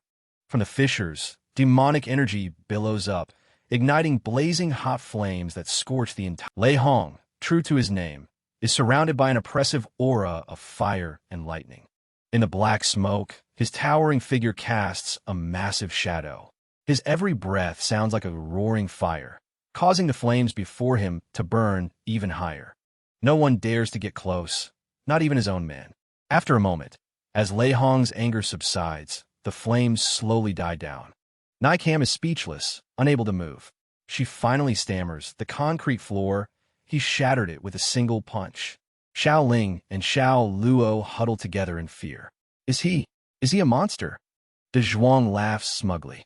The power of an esper is monstrous to begin with. Besides, our boss is the best of the best. Ahu adds proudly. Now you know who you're messing with, don't you? Gao Xiaoyang quietly observes Lei Hong, astonished by the attack he just witnessed. So this is the power of an esper? If that punch had landed, even a grazing blow would have shattered my bones. Before he can recover, Lei Hong lunges forward, throwing a punch as hard as steel. Gao Xiaoyang dodges just in time. Lei Hong scoffs. What are you spacing out for? Weren't you so arrogant a minute ago? Show me what you've got, you worthless coward who only knows how to run.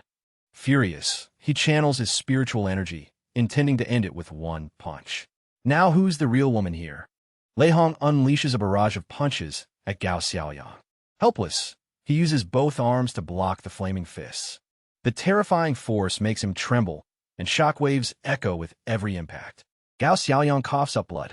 He managed to survive, but his internal injuries are severe. Lei Hong watches him, surprised. This kid took so many of my hits without being turned into a meat paste. He really is stronger than an ordinary person. This only strengthens his resolve to take him down. He throws a few more punches, his voice mocking. But you're still a long way from being my opponent. Xiao Ling and Xiao Luo huddle in a corner, terrified. Xiao Ling cries out, "Oh no, big brother. He can't take much more." Xiao Luo says sadly, "Does this mean we won't get to eat egg pancakes anymore?" Nikam stands still, her face dark. "If that vendor dies, everything in his cart will be ours." Enraged, Gao Xiaoyang dodges another one of Lei Hong's iron fists. At first, he had no intention of fighting back, but their insane attacks finally pushed him over the edge. He roared, "You're the real scum." Lei Hong burst out laughing, completely unimpressed. Some chosen one. What a psycho. Clearly been reading too many fantasy novels. An iron fist slammed into Gao Xiaoyang, crushing him against the wall in a burst of pain. He grimaced, struggling to keep his eyes open to look at Lei Hong. Blood seeped from a wound on his stomach, soaking his shirt. The pain made him buckle to his knees. Clutching the wound, he slowly got back to his feet. His clothes were torn to shreds, revealing his many injuries. As he staggered forward, he thought, running away isn't the answer. But facing him head-on, even with my enhanced strength, I can't even scratch him. I have no chance of winning. Suddenly, his eyes fell on his food cart. But if I could just use that thing. The stronger his attack, the greater the recoil will be. Gao Xiaoyang immediately dashed for the food cart, much to Lei Hong's surprise. He thought to himself, completely fearless, this is my only chance. A smug look crossed Lei Hong's face. He muttered, "Finally decided to stop running, huh? Now, that's more like a man. Go to hell."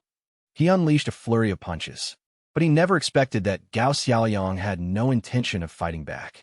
He suddenly ducked, sliding right between Lei Hong's legs and shouting, "Gotcha!" With a look of pure confidence, he yanked Lei Hong's pants all the way down to his ankles. Lei Hong froze. A strange, cool breeze hit his lower body. His mind went blank. Lei Hong was completely exposed. Master Qin stood frozen, his eyes wide, not even blinking. Xiao Ling and Xiao Luo were stunned, their legs trembling.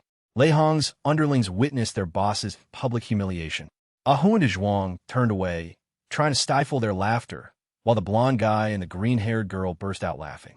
"So embarrassing. Hilarious." Gao Xiaoyang shouted in excitement. It worked. Lei Hong's eyes turned bloodshot, radiating pure, killing intent. He roared, "You bastard." He charged forward. "I'm going to kill you." Seizing the opportunity, Xiao Luo spotted the dagger onto Zhuang's hip. As if possessed, the boy rushed forward and kicked Zhuang right in the crotch. He screamed in agony, doubling over. Xiao Luo swiftly snatched the dagger and ran towards Lei Hong. "You evil bastard. This is for my mother." Master Qin and Xiao Ling watched in horror. Xiao Ling cried out in panic, "Oh my God, Xiao Luo! He's lost his mind." De Zhuang immediately raised his gun and aimed at the boy. "Boss, look out." Both sides attacked at once. Gao Xiaoyang glared furiously at De Zhuang. "You son of a bitch. And you said you don't hit women and children?" He threw all his strength into shoving the food cart towards Xiao Luo. Just as the bullet was about to hit him, the cart slid in front, shielding the boy. The bullet slammed into the cart with a piercing shriek of metal. Xiao Luo cried out in fear. But the one in real danger was Gao Xiaoyang. Lei Hong, burning with rage, charged forward, flames swirling around him like molten lava. He roared, "Die!" Gao Xiaoyang lay there, accepting his fate. I finally get the chance to be the main character, and this is how it ends. He thought of Xiao Ling and Xiao Luo. Damn it, meddling kids really are the worst. He closed his eyes, bracing for the impact. But just as the fiery fist was about to connect, it stopped. A massive explosion rocked the area, blowing the entire house to pieces.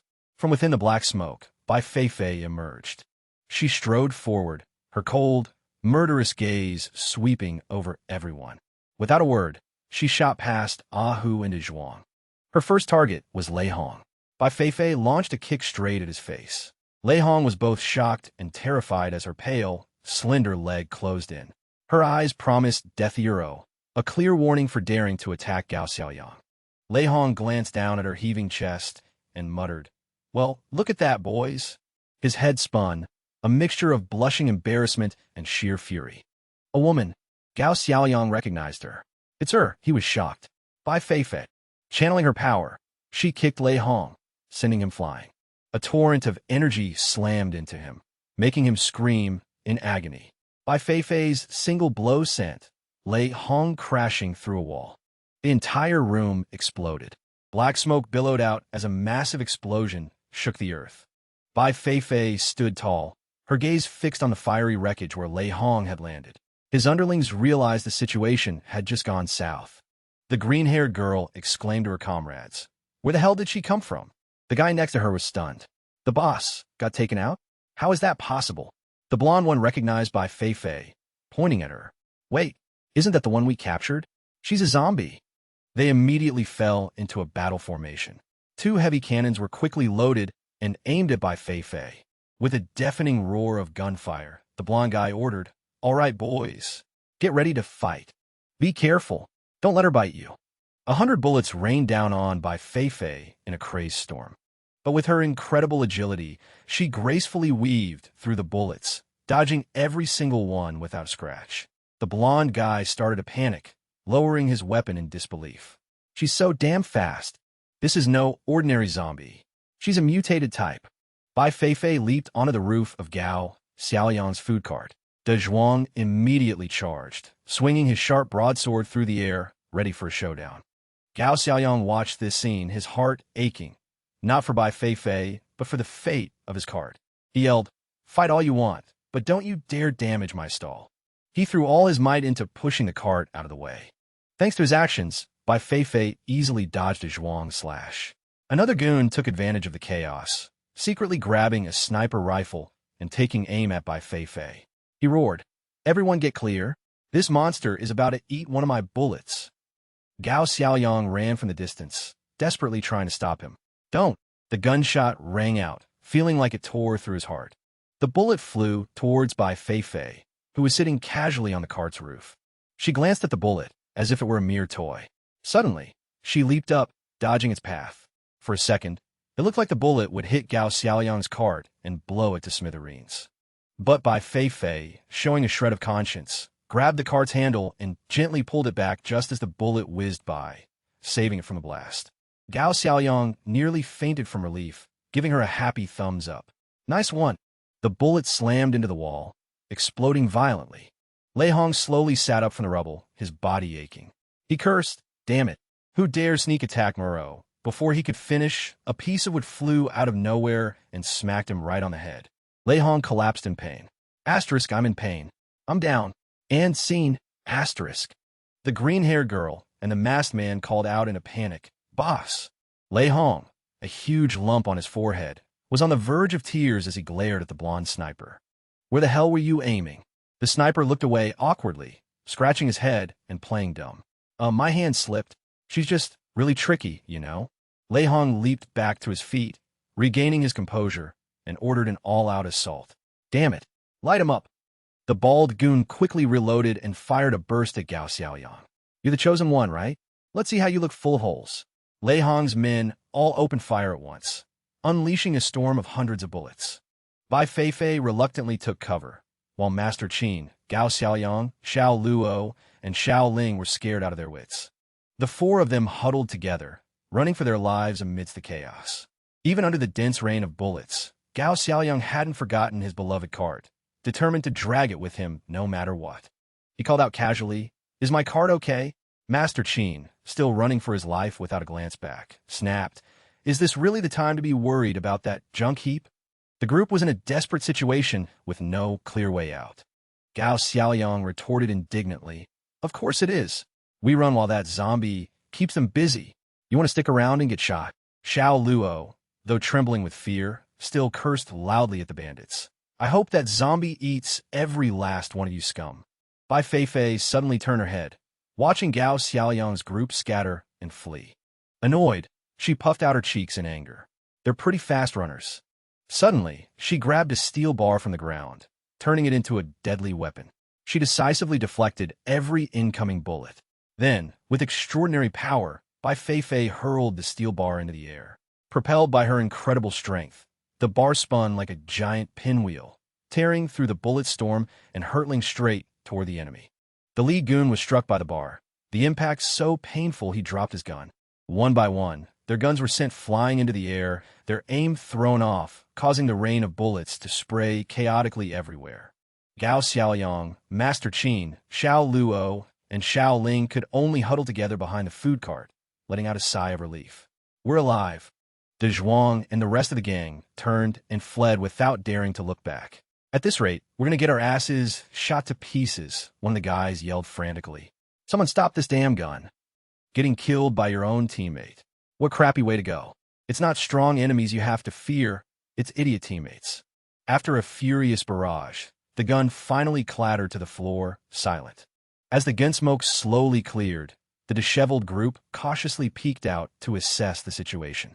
One was hiding here, another was ducking there, each striking 1,000 different dramatic poses. The blonde guy cheered, it stopped shooting.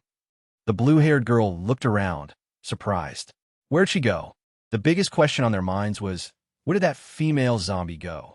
Meanwhile, Gao Xiaoyang, Yin Xin, and the two kids, Xiao Luo and Xiao Ling, slowly got to their feet, cautiously peeking over at the enemy's position. Xiao Luo and Xiao Ling reported cautiously, nothing's moving. The group breathed a collective sigh of relief, finally able to relax for a moment.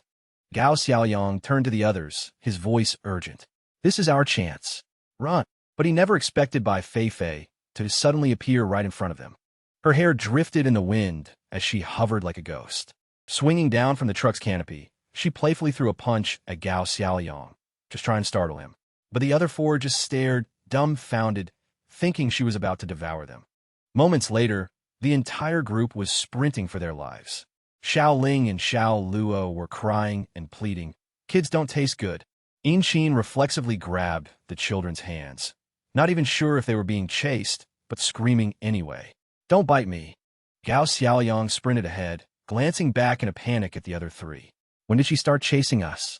But By Fay had no intention of eating Themiuro. She was a vegetarian zombie, after all. Watching them scatter like mice, she couldn't help but laugh. This is actually kind of fun. But the real threat was just now revealing itself.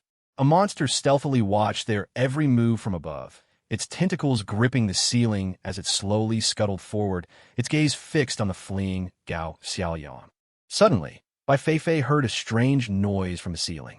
Her keen senses immediately alerted her to the lurking danger. Without a word, she shot like a flash of lightning toward Gao Xiaoyang, who was already running for his life. Gao Xiaoyang glanced back and screamed in terror, "Oh, holy hero!" His legs felt like they'd sprouted wheels as he kept sprinting, screaming, "We don't have any beef. Why are you only chasing me?" Just then, massive tentacles smashed through the ceiling, whipping down towards them. Sticky slime dripped down like spider webs as the monster attacked Gao Xiaoyang. "Help me, guys," he screamed. By Fay's eyes widened at the sight of the octopus tentacles, but her surprise quickly turned to alarm. Asterisk, this is bad. My beloved Gao Xiaoyang is in danger. Asterisk. With a thud, By Fay shot forward, moving even faster than the monster.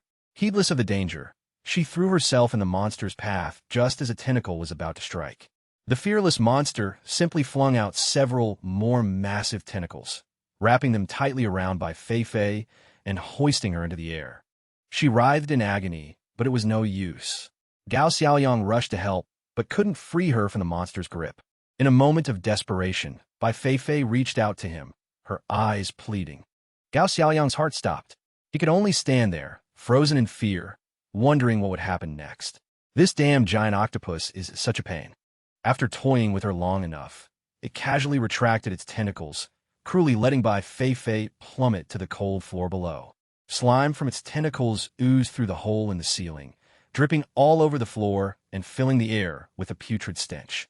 At last, the monster revealed itself completely. It swooped down from the ceiling like a great bird, landing with an imposing thud. Its bulky form made a heavy impact, nearly flattening Gao Xiaoyang. The massive octopus blotted out the light, inexplicably radiating a thick, dark smoke. Its crimson eyes, like two burning coals, glared with rage at Gao Xiaoyang. Lei Hong suddenly charged forward, roaring a warning to his team. "It's a mutated creature." The team immediately fell into formation, ready to attack. A volley of rifles, fully loaded, were aimed and ready to fire on Lei Hong's command. The moment he gave the order, a continuous barrage of bullets erupted, aimed squarely at the monster. The enraged octopus whipped its long tentacles around like iron limbs, forming an impenetrable shield. In an instant, it had deftly caught hundreds of bullets, its thick hide puffed up like armored padding, deflecting every attack. By the wall, By Fay lay motionless in a pool of her own blood, her severe injuries having rendered her unconscious. Gao Xiaoyang and Yin Xin rushed to her side, their faces etched with worry. By Fay grimaced, gasping for air as blood from her wounds soaked through her clothes, draining her of strength. Yin Xin stammered, turning to Gao Xiaoyang. Just now? I think she was trying to protect you. Gao Xiaoyang knelt and gently supported By Fay. Seeing her like this, all because she had protected him, his heart clenched with an indescribable pain. Why? As weak as she was, By Fay recognized Gao Xiaoyang's voice. She forced her eyes open, her trembling, blood-soaked hand shakily holding something out to him. In her small, blood-stained palm lay a worn and crumpled candy wrapper. Gao Xiaoyang instantly recognized the wrapper. He paused as a memory flooded back. This is from back then. He remembered the first time he'd met her, when he tossed her that piece of candy. Taking the wrapper from her hand, Gao Xiaoyang asked, his voice thick with emotion, "You came all this way, just to give this back to me?" By Fay gave a faint nod, only able to manage a few weak sounds. Her strength completely gone, she couldn't say another word. Her eyes slowly fluttered shut from sheer exhaustion. Standing nearby, Xiao Luo's eyes widened in amazement. She can understand us? Gao Xiaoyang immediately contacted the system, his voice urgent. Hey system, she's a zombie, so why is she acting so much like a human? The system began a rapid analysis of By Fay's biometrics. A stream of energy flowed through her body as the system's analysis signals pulsed continuously. It then replied to Gao Xiaoyang, a hint of surprise in its tone. Analysis confirms the presence of the zombie virus in the target. Data suggests certain rare evolutionary mutations can restore partial brain function, resulting in intelligent behavior equivalent to that of a clever animal or a child of approximately 4 years old. By Fay groaned in pain, coughing weakly as tears streamed down her face. Yin Xin couldn't hide his pity. She seems to be in so much pain, he said worriedly. Xiao Luo asked innocently, can zombies feel pain? Xiao Ling was just as confused. But isn't she already dead? Countless questions swirled through the children's minds. Xiao Luo scratched his head in confusion. But don't zombies only die if you destroy their heads? Xiao Ling disagreed, her voice pleading. But she's a good zombie. She doesn't bite people, and she's saved boss. I don't want her to die. Yin Xin examined By Fay's wounds and sadly shook his head. But I think her spine is broken. Even if she is a zombie, if she can't move. Gao Xiaoyang clenched the wrapper in his hand, his head bowed in anguish. She's like this because of me, he cried out. He rushed to her and gathered her in his arms, wondering desperately, how can I help her recover? Can I use the check-in function? The system immediately replied, that function is only effective on humans. Healing other creatures requires the host to complete a mission in exchange for a special item. Gao Xiaoyang didn't hesitate for a moment. Then give me a mission. The system instantly processed the command. New mission. Obtain 1 Tier 2 crystal core within 24 hours. A look of unparalleled determination flashed in Gao Xiaoyang's eyes. A Tier 2 crystal core, equivalent to 100 normal crystals, can only be found in an evolved zombie or a mutated creature. He looked decisively toward the giant octopus. In other words, all I have to do is kill that thing. Lei Hong quickly ran over to back up his men. The whole team unleashed a frantic volley of gunfire on the monster. However, with its massive size and hide as thick as a fortress wall, the octopus was nearly invulnerable. Dozens of its long tentacles formed a barrier in front of it, absorbing every bullet fired. Hu Dazhuang grunted in frustration. This thing's too damn big. Our bullets can't get through. Let me handle this. The bald guy roared, hefting a massive gun and charging forward. He fired a massive shell that rocketed like an arrow straight for the monster's head. The monster seemed to sense the imminent danger. It immediately coiled its tentacles around its body, creating an impenetrable fortress. A small gap remained, revealing its blood-red eyes, which glinted with a cunning light. The air grew thick with suffocating tension. The shell flew straight toward the octopus. Everyone held their breath, expecting a massive explosion, but never came. Dozens of tentacles surged like a tidal wave, enveloping the shell completely. The round octopus stood perfectly still, as if in defiance of the entire world. The goon who fired the shot figured the stupid beast was done for. He gloated, confidently declaring, "If that doesn't blow it to kingdom come, I'm not a man." Lei Hong, providing cover from the back, suddenly felt a wave of unease. With his extensive combat experience, he knew things could never be this simple. Anxiety swelled within him. He grew impatient. Why is it so quiet? The two men up front looked down at the weapons in their hands, utterly bewildered. No way. Is the cannon out of ammo? Suddenly, the octopus stirred. It opened its eyes, burning like two crimson flames from hell, and looked down at the tiny humans at its feet. Its gaze was smug. One by one, its tentacles slowly spread, and a thick, ink-like black smoke billowed out, blanketing the area. The monster slowly rose, using its massive tentacles as legs, standing tall like a mobile tower euro, immense and menacing. What is it planning? The black smoke gradually dissipated, revealing the artillery shell held neatly within the octopus's giant maw. The shell, now incapable of detonating, was clamped in its mouth like a harmless toy.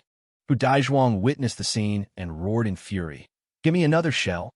The remaining henchmen, terrified, jumped and stammered, scared speechless. Lei Hong stumbled as he slowly approached, his eyes wide and mouth agape. He uttered, It actually sucked it in with its mouth?" Surprise. As if to mock them, the monster clamped down on the shell. Suddenly, its tentacles whipped out like colossal vacuums, lunging toward them. 1, 2, then 3 tentacles struck, flinging everyone into a corner. Lei Hong's crew was scattered like dry leaves in a storm, thrown into a state of absolute panic. The monster spat out a large amount of foul-smelling, green slime, as hot as molten lava. More and more of the slime gushed out, sticking to anyone it touched like a glue trap. Lei Hong's men screamed in agony. The blonde-haired man was unlucky enough to be hit by the slime on his arm. His hand was instantly seared as if by fire, and it quickly began to rot. The bald man didn't escape either. His back was covered in the viscous fluid, which ate through his clothes. He screamed, "It hurts so much." Seeing his men injured, Lei Hong's heart surged with righteous fury. He yelled a warning, "Get back. This liquid is corrosive." Quick as a flash, Lei Hong found a large stone slab nearby and raised it as a shield, temporarily protecting the group from the monster's assault. The giant slab became their makeshift shelter. Lei Hong held his ground, waiting for his men to get to safety. A moment later, Hu Daizhuang and another man scrambled to hide behind the rock. But the monster was relentless, continuing to spew its toxic fluid toward their hiding spot. With extraordinary strength, Lei Hong heaved the slab on his back and began to move forward, one heavy step at a time. Hu Daizhuang was so scared he curled up into a ball, clutching his head and trembling. Suddenly, a giant tentacle swung down, smashing hard against the stone slab. The monster struck again and again, trying to break through their defense. Corrosive slime began to seep through the cracks. The pressure from the monster was becoming immense. A putrid stench filled the air as smoke billowed from the dissolving rock. Hu Daizhuang, drenched in a cold sweat, said to his comrades in a panic, "The concrete is melting. We can't hold out like this for much longer." Lei Hong, though trembling, stubbornly held the slab to protect his team. He roared, furious with the monster and frustrated with his useless men. "God damn it. Are you useless bastards just going to stand there? Back me up." The monster's strength truly surpassed what Lei Hong could handle. No matter how strong or resilient he was, it was only a matter of time before the monster overpowered and crushed him. Lei Hong trembled, his hands losing their grip, his legs growing weak. Suddenly, he collapsed under the crushing pressure. The giant slab couldn't hold any longer and was pierced by the monster's tentacle. A deafening crash echoed from above. The massive tentacle, towering like a pillar, slammed violently into the ground. One of Lei Hong's men was unfortunately caught by the tentacle and dragged high into the air.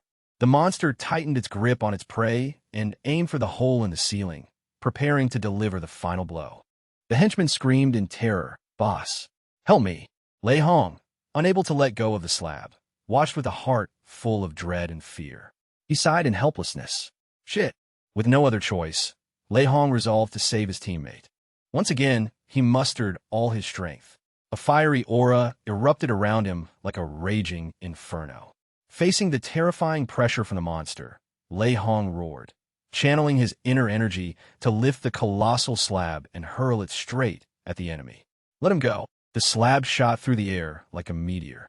In a flash, Lei Hong appeared before the octopus, ready for a head-on confrontation. He slipped through the creature's defenses and grabbed one of its tentacles. I'm gonna rip you to shreds. True to his word, Lei Hong placed his hands on its body and unleashed his oppressive power.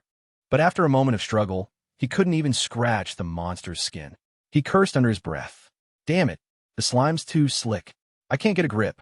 The octopus, annoyed by Lei Hong's provocation, immediately swung a tentacle with immense force, sending him flying. Lei Hong screamed in pain.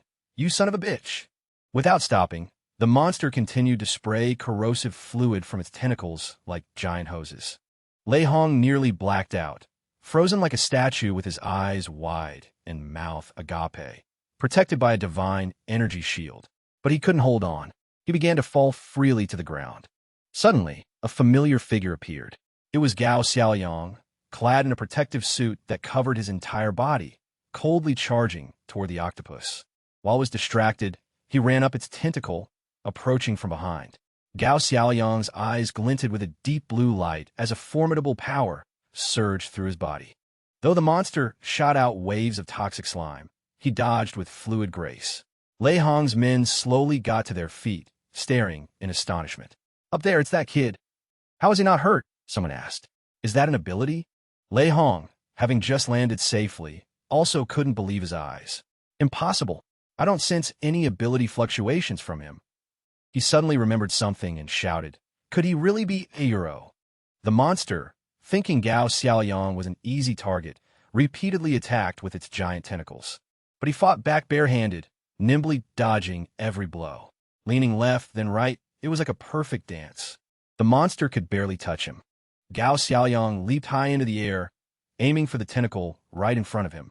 Using his power, he moved like a flash of lightning, executing a vanishing act straight out of an action movie. In a split second, he disappeared without a trace, and a chilling aura descended. Gao Xiaoyang gripped a dagger burning with vengeful fire and shot straight for the monster's underbelly, aiming for the artillery shell stuck in its mouth. He yelled, there it is. With no regard for his own life, Gao Xiaoyang plunged the dagger deep into the shell. It was all or nothing. Only then did everyone realize that Gao Xiaoyang was one of the chosen. Under the impact of the dagger, the artillery shell immediately sparked violently, successfully detonated. A deafening explosion rang out as flames erupted, engulfing the monster's body. The world-shaking boom blew it to pieces. The fire grew larger and larger, and black smoke filled the sky. Gory chunks of the monster's body rained down. The remains of the octopus lay motionless, roasted by the flames into grilled octopus. Blood pooled everywhere, and a thick, pungent stench assaulted their nostrils. The black smoke slowly cleared. Gao Xiaoyang took off his protective suit and smiled with satisfaction. This suit works pretty well. He was pleased with his new treasure. It had even completely insulated him from the explosion shockwave. High-tech stuff really is amazing, he remarked, then called out to his system. System, think you could give me a few more of these next time? The system chuckled at the ridiculous request. Reward are all from a random lottery, but as long as the host performs well, there will be plenty of opportunities. Gao Xiaoyang suddenly remembered his main mission. With the monster defeated, he immediately began to search through the pile of rotting flesh. Beneath a layer of slime, he picked up an object emitting a warm, golden light. This is what I need, he cheered. Found it. A level 2 core. The system announced, congratulations, host, for completing the mission. Reward received, level 2 core. Bonus reward, healing candy. Effect, instantaneous healing. Unlimited uses. Also included, 1 post-apocalyptic cookbook. Gao Xiaoyang looked at the book bewildered. What's a cookbook good for? The system explained, in the apocalypse, many creatures and plants have mutated. As long as the virus-infected parts are removed, they are edible. But normal people don't know this and wouldn't dare to eat them. This book details their anatomy and preparation methods. It's an indispensable guide for anyone wanting to open a gourmet restaurant in the post-apocalyptic world. Gao Xiaoyang mused, then cheerfully accepted the reward. He thought to himself, well, I guess it's a pretty good item to have. But the most important thing was saving someone. He hurried over to the weakened By Fay. Gently lifting her head, he fed her the core he had just found. By Fay winced, struggling to swallow the object with a look of discomfort. But just a few seconds later, her eyes snapped wide open, staring at Gao Xiaoyang. Her once frail body was now completely healed. She happily stood up, stretched, and confidently waved her arms and legs. Beside him, Xiaoling squealed with delight. Yes, she's back. Watching the scene unfold, Jean felt a sense of unease. She swallowed hard. This guy took down a mutant octopus all by himself? The more she thought, the less it made sense. He was terrified a moment ago, but now he was like a completely different person. Could he have been hiding his true power? After a bit of playful twirling, By Fay looked up at Gao Xiaoyang, pointed her mouth, and made a few cute sounds, as if waiting for something. Seeing By Fay's clueless act, Gao Xiaoyang couldn't help but get ticked off. Are you kidding me? Are you that addicted to games or something? Hearing this, Xiaoling ran over excitedly, her eyes sparkling with curiosity. What game? I want to play too. Jean stood by, watching Gao Xiaoyang. This guy doesn't seem trustworthy at all. Gao Xiaoyang had no choice but to replay his little game. He clutched the bag of candy, just like before. When By Fay wasn't looking, he dashed forward, tossing the candies behind him for her chase and pick up. Xiaoling beamed, clapping her hands and cheering, as excited as if she were watching a fun show. Watching the three of them play around, Jean found herself smiling. Asterisk still, this guy's not all bad. Maybe he can be trusted. Asterisk. Xiao Luo, still on guard, crept up behind Xiaoling and whispered, "Hey sis, stay away from her." He eyed By Fay with deep suspicion. She's a zombie. Are you sure she won't bite people? Suddenly, By Fay turned around and stared at the siblings. Her eyes glinted with affection, especially toward the chubby Xiaoling. She broke into a smile, clearly delighted by the little girl. Xiaoling stood her ground, looking worriedly at By Fay. A few candy crumbs still stuck to her cheek. By Fay excitedly lunged forward and licked the crumbs clean off Xiaoling's cheek. The little girl burst out laughing, tickled. That tickles. Finished, By Fay licked her lips and turned to Xiao Luo with a ravenous look, scaring him out of his wits. She spread her arms and rushed at him. Xiao Luo, pale as a ghost, turned and fled, screaming, "No way." She scared the poor kid half to death. "Hey, I'm a boy. Have you no shame?" From behind, Xiaoling giggled. "Big brother's blushing." Lei Hong suddenly shouted, striding quickly toward Gao Xiaoyang, his voice filled with anxiety. "You can even cure a zombie. You can definitely save my man, right?" Gao Xiaoyang glanced at Hu Dazhuang and a bald-headed man, who were on the ground groaning in pain, clutching arms drenched in blood from the octopus's venom. Another man was already unconscious, completely out of it. He examined the wound on Hu Dazhuang's arm. It looked incredibly severe. The flesh was rotting away, exposing the bone beneath as if it had been eaten by acid. Their internal organs were probably severely damaged too. A large hole in Hu Dazhuang's arm revealed the bone within, the wound horrifically infected. Lei Hong nodded, his voice urgent. "I can see that. Now hurry up and heal them." Gao Xiaoyang shot Lei Hong an annoyed look. "Are you ordering me around?" He sprang to his feet, crossing his arms.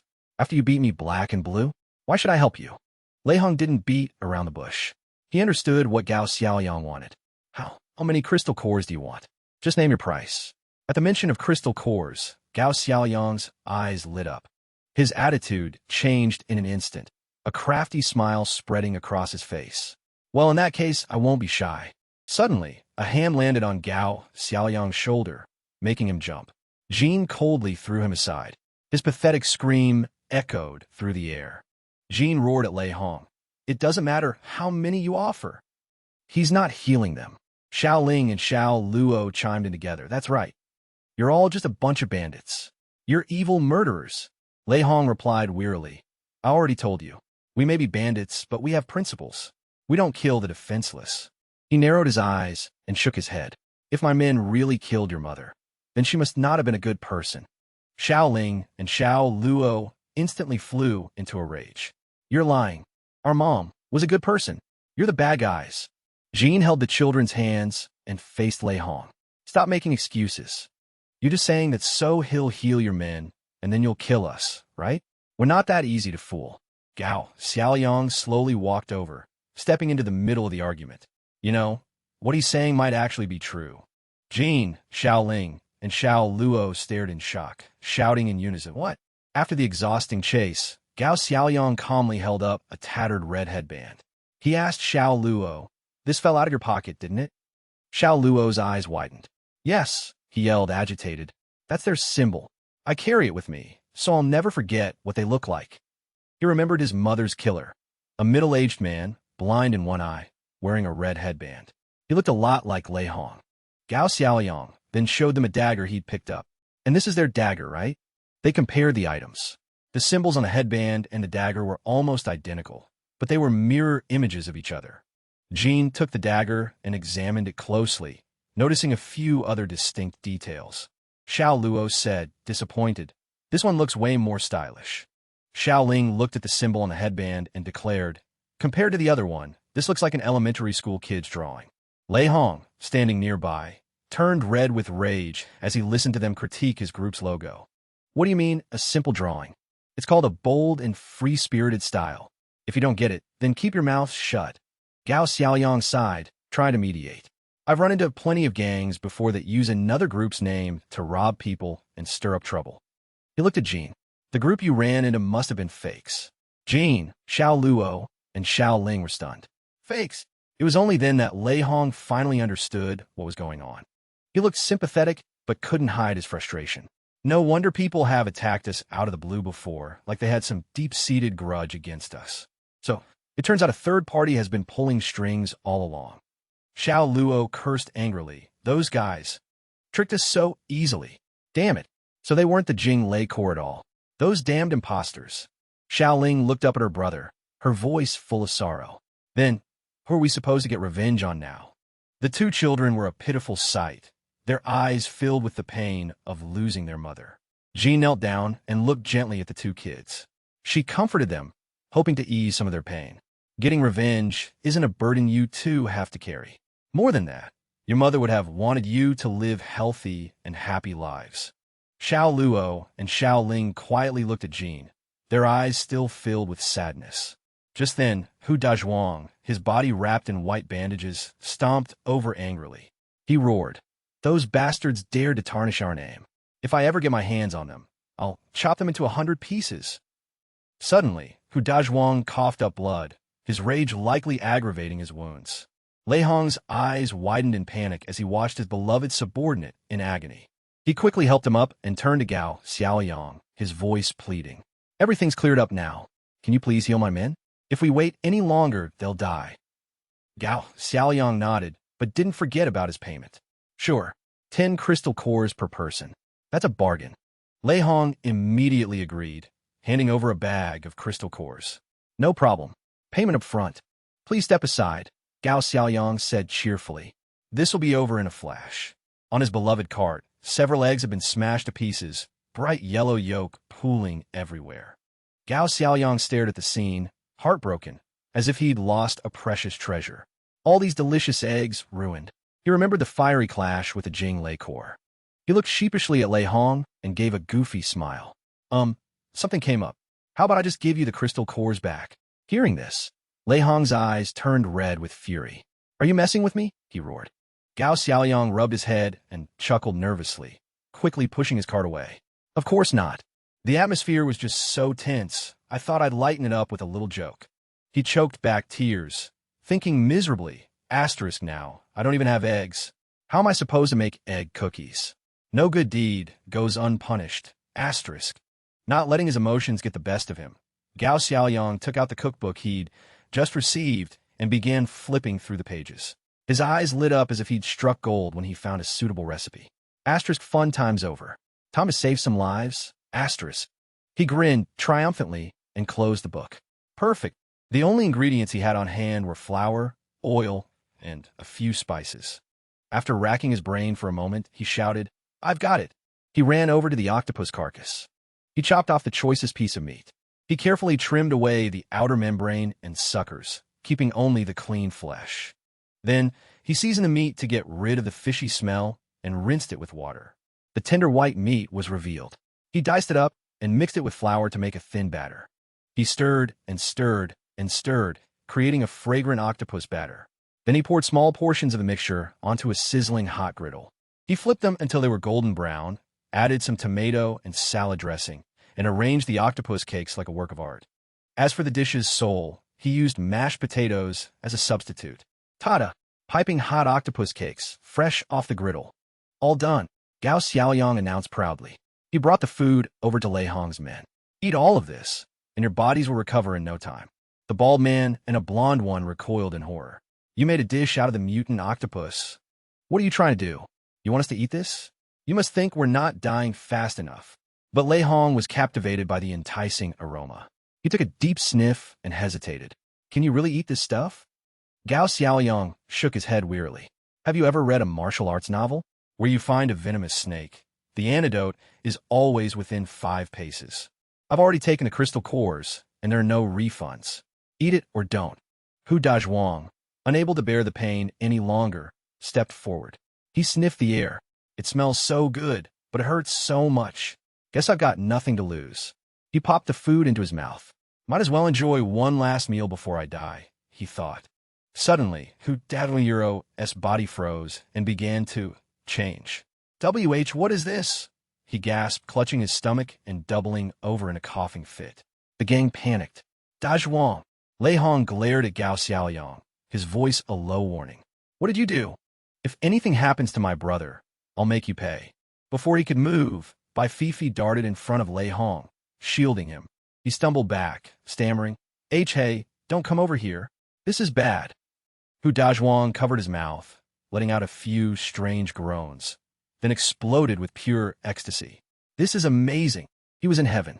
The batter is as soft and fragrant as a cloud, and the octopus is so chewy and fresh. With every bite, it's like tiny spirits are dancing on my tongue. A flavor as vast and powerful as the ocean itself, crashing right into my soul. He declared with a blissful sigh, this is seriously to die for. Hu Dazhuang's review left the bald guy and the blonde dude completely baffled. For real? That stuff is actually good. Lei Hong and his crew immediately mobbed Gao Xiaoyang's food truck, all shouting for their own orders. Screw it, I'm eating too. Give me a serving. Me too. Easy, take it slow. There's enough for everyone. They devoured the food, their faces melting into pure bliss. Sobs echoed through the air. It's so good. I'm so happy. You're a true brother. The blonde guy quickly brought a piece of takoyaki over to Ahu. Ahu, you try some too. Ahu snatched it and chewed ravenously, as if swallowing the stars from the sky. Whoa, he roared, his eyes sparkling. My wounds, they're healed. Even the pain is gone. This is a miracle. He ripped his shirt open, revealing a ripped six-pack. Even my old scars are gone. Excited, Ahu ran up to Gao Xiaoyang. Is this also one of the effects of the octopus meat? Gao Xiaoyang was stunned and had no idea how to answer. He forced a strained smile. I added a little something extra to your portion. Consider it a special gift. But inside, he was panicking. Shit, there's a bug in the system. My current powers aren't strong enough to deal with other ability users. If this group finds out about my system, they might capture me and exploit me until I'm just a husk. Gao Xiaoyang was so lost in thought that he didn't hear someone calling his name. Suddenly, he flinched, jumping back as if he'd been electrocuted. Asterisk, did they figure it out? Asterisk, it was just Lei Hong, who clapped him on the shoulder with a look of pure gratitude. You know, you're not such a bad guy after all. Gao Xiaoyang silently thanked his lucky stars. Asterisk, phew. This guy is all brawn and no brains. Easy to fool. Asterisk. He grinned. So, about that partnership we talked about earlier. Lei Hong nodded. I'll consider it. But his crew immediately protested. Boss, don't listen to him. Yeah, isn't he the reason we got hurt in the first place? He should be the one taking responsibility for this. Gao Xiaoyang shot back. You guys trashed my stall. You expect me not to fight back. The gang burst out laughing as if he'd just told the funniest joke in the world. The blonde guy offered a reason that was as absurd as it was logical. We're robbers. We saw you with a mountain of food. Of course we were going to rob you. Every profession has people who are passionate about their craft. You get me? Ahu added, it's called professional ethics. Lei Hong roared with laughter and nodded in agreement. Well said. Gao Xiaoyang pointed towards By Fay. Then what about her? Didn't you guys say you don't rob women and children? He ran over to By Fay's side, preaching, even if she's turned into a zombie, she's still a girl. You hated her so much you tied her up in a sack? What were you secretly planning to do? The gang looked left, right, up, and down, then chanted in unison, we didn't do anything. We didn't even touch her. The bald guy muttered sheepishly, well, it's her fault for being so beautiful. We were only doing it for the boss. Gao Xiaoyang smirked, victorious. The truth comes out.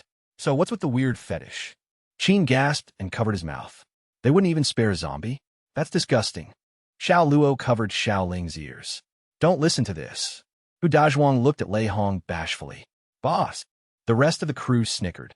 I saw the boss talking to someone in private earlier, so that's what it was about. Lei Hong's face turned beet red as he howled in frustration. You've got it all wrong. I'm a man of virtue. How can I ever clear my name? The bald guy shook his head frantically. This has nothing to do with me. Lei Hong shot a death glare at the three troublemakers. So what the hell is going on? Spit it out. The blonde guy hesitated before confessing. You guys have a sick imagination. This was our idea, and our idea alone. Ahu put on a tragic expression, his eyes welling up. The boss gets all shy around pretty girls. He's never even had a girlfriend. We just wanted to find a pretty zombie for him to interact with. You know, maybe it would cure his fear of women. The bald guy chimed in. We were just trying to help. Enraged, Lei Hong lunged at the three of them, throwing punches. Help my ass. Who comes up with a demented idea like that? You make me sound like some kind of pervert. The blonde guy wailed. I told you the boss wasn't that kind of person. We almost died for nothing, boss. Suddenly, the system interface appeared. Mission time has expired. Host, please hire an employee immediately to complete the mission. Gao Xiaoyang stared at the notification in alarm. Asterisk that fast. Has it already been 24 hours? Asterisk, he wondered. Asterisk, but I already hired the proprietress. Shouldn't the mission be complete? Asterisk. The system calmly delivered a bombshell. Hiring is not yet complete. Hiring requires a signed contract between both parties. An employee must wear a special uniform to be considered valid. Gao Xiaoyang practically jumped out of his skin. An employee uniform? His mind instantly filled with 774.9 million fantasies. A sexy maid, a seductive doctor, and naughty bunny girl. A nosebleed threatened to erupt as he thought. Now we're talking. The system, as if reading his mind, shot him a look of disdain. Host, please refrain from lewd thoughts. We are a serious system. We do not distribute such clothing. Gao Xiaoyang chuckled deviously, turning his head to look at the uniform. A completely modest, full-length maid outfit, a far cry from his imagination. A flock of crows flew over his head. Annoyed, he muttered, it's just a normal design? All that excitement for nothing. He handed the uniforms to Qin with a pitiful expression. I forgot to mention this earlier, but employees at this stall need to wear clean, tidy, and easily recognizable outfits, so customers know who to talk to. So, uniforms are a must. These three are for you guys. Qin and Xiao Luo stared at the outfits, their faces scrunching up. Xiao Luo pouted. Even kids like us have to wear them? What a pain. But Xiaoling happily admired the new dress. It's a new outfit. Gao Xiaoyang prompted them. Everyone's got their new clothes. Go ahead and change now. In broad daylight, Qin casually lifted his shirt, ready to change right there. Gao Xiaoyang rushed to stop him, pointing to a secluded corner. Hey, you don't have to be in such a hurry. There are a lot of people here. Go over there where no one can see. Lei Hong's crew shook their heads, swallowing hard as they said in unison. We don't mind the details. Qin ignored him and slipped on the white blouse. But because of his ample chest size, it was a very tight fit. He sighed. This outfit is too tight. My chest is going to bust out. Do you have a larger size? Lei Hong, witnessing the tantalizing scene, couldn't react in time. Blood gushed from his nose, and he fainted. His underlings screamed in a panic. Boss! The boss fainted. Gao Xiaoyang charged forward angrily, shielding Qin. Have some decency. Close your eyes. Suddenly, something soft fell and landed on his head. He looked up and saw something as soft as a steam bun, or maybe a potato. He held in his hand, curious. What's this? Then his eyes traveled down Qin's body in sacrilegious disbelief. Good heavens above. A powerful, muscular body. Six-pack abs. Are you kidding me? He shrieked. Surprise. Turns out he was one of the guys all along. Qin, having removed all of his padding and accessories, smiled at Gao Xiaoyang. Gao Xiaoyang felt his soul leave his body. His limbs went numb as he stared in heartbreak at the person before him, stammering. As if falling from cloud nine, he wailed, "You're a man. Why would you dress like that? You totally had me fooled." Qin laughed heartily. "I never said I was a girl. Why are you so surprised?" The blonde guy's jaw dropped. "So it was all a ploy to make your enemies lower their guard?" Ahu praised him. "Genius." Qin rubbed his head bashfully, looking pleased. "Nah, it's just a personal hobby." Xiao Luo wasn't surprised at all. He whispered to Xiao Ling, "The boss says this is what you call a cross-dressing master." Xiao Ling nodded sagely. "Boss loves pretty dresses the most. He has a ton of them, but it's a shame we couldn't bring them with us." Gao Xiaoyang wept internally, cursing Qin. "You goddamn liar. Asterisk my cute female employee. My sexy uniform. My dream of a workplace romance. It's all gone up in smoke. Asterisk." Hearing this, Qin immediately understood and shot back. "So you really are just a pervert." Who could understand his pain? The system suddenly announced, "Final countdown initiated. Host, please complete the mission. Confirm hiring of the target." Gao Xiaoyang's spirits lifted slightly as he asked sarcastically, "Do I even have another choice?" A moment later, he stared at the employment contract he had prepared for Qin. With no other choice, he signed it, his face a mask of misery. By Fay stood by happily, watching him hand the contract to Qin. "Please sign here." Chao Xiaoyang nearly drops the paper, utterly stuck. He looks away. Nai Qin snatches the contract and glares at him, full of resentment. "What's with that look on your face? If it wasn't for the food, who'd want to be your employee?" Staring at the contract, Chao Xiaoyang sighs to himself. Asterisk, the system is forcing my hand. Other guys get a harem of beautiful women and rise to the top of the world. But me? I'm stuck raising kids with another man. Asterisk. Nai Qin quickly grabs a pen to sign the contract. "I thought things couldn't get any more tragic, but I was wrong." Suddenly, By Fay swoops in like a blur, snatching the contract from Nai Qin's hand just before he can sign it, and bolts away. Chao Xiaoyang and Nai Qin can only stare in stunned silence. He yells, "You've got to be kidding me." Though both of them are frozen in shock, By Fay keeps the paper clamped firmly in her mouth and dashes off. Chao Xiaoyang helplessly tries to pry the contract from By Fay's little mouth. "That's not food," he shrieks. The employment contract is now covered in tiny teeth marks. By Fay stands to the side, looking dazed. The system suddenly confirms. Signature complete. A swirling torrent of divine energy envelopes By Fay. Her eyes glow, radiating a strange, powerful force. In a flash, she transforms into a beautiful maid, so stunning she looks like she stepped right out of a painting. Chao Xiaoyang stands there, utterly defeated. The heavens have no pity, he thinks, then lets out a sky-shattering scream. "I don't want to work with a zombie." Sometime later, Nai Qin is still stewing over the incident, blaming Chao Xiaoyang. "You have no taste at all, passing up a beauty like me to hire a zombie." She arrogantly lays out her terms. "But because of the contract termination fee, I'll let it slide this time." Chao Xiaoyang forces a smile, but inside his world is crumbling. Asterisk, we never even signed a contract. What penalty fee is she talking about? Asterisk, you guys are backing me into a corner. If I don't pay up, you'll wreck my cart. He looks around at the dilapidated residential area and sighs. "We can't stay here anymore. What are your plans?" Nai Qin replies cheerfully, "I already spoke with the folks from the Thunderclap Corps. They're willing to take us with them." Xiao Luo and Xiao Ling hug their small pillows, looking fierce. Xiao Luo grins, showing off to Chao Xiaoyang. "Lei Hong said he'll teach me how to fight and shoot a gun. That way, I can protect you and my little sister." Chao Xiaoyang chuckles. "That's great. They may be bandits, he thinks, but they're not bad people. With them around, the two kids will be much safer." Xiao Ling runs over and gently tugs on his shirt, holding out a card with By Fay's picture on it. "Mister, this is what that big sister dropped when she changed." Chao Xiaoyang looks at the card and sees an ID number and a name.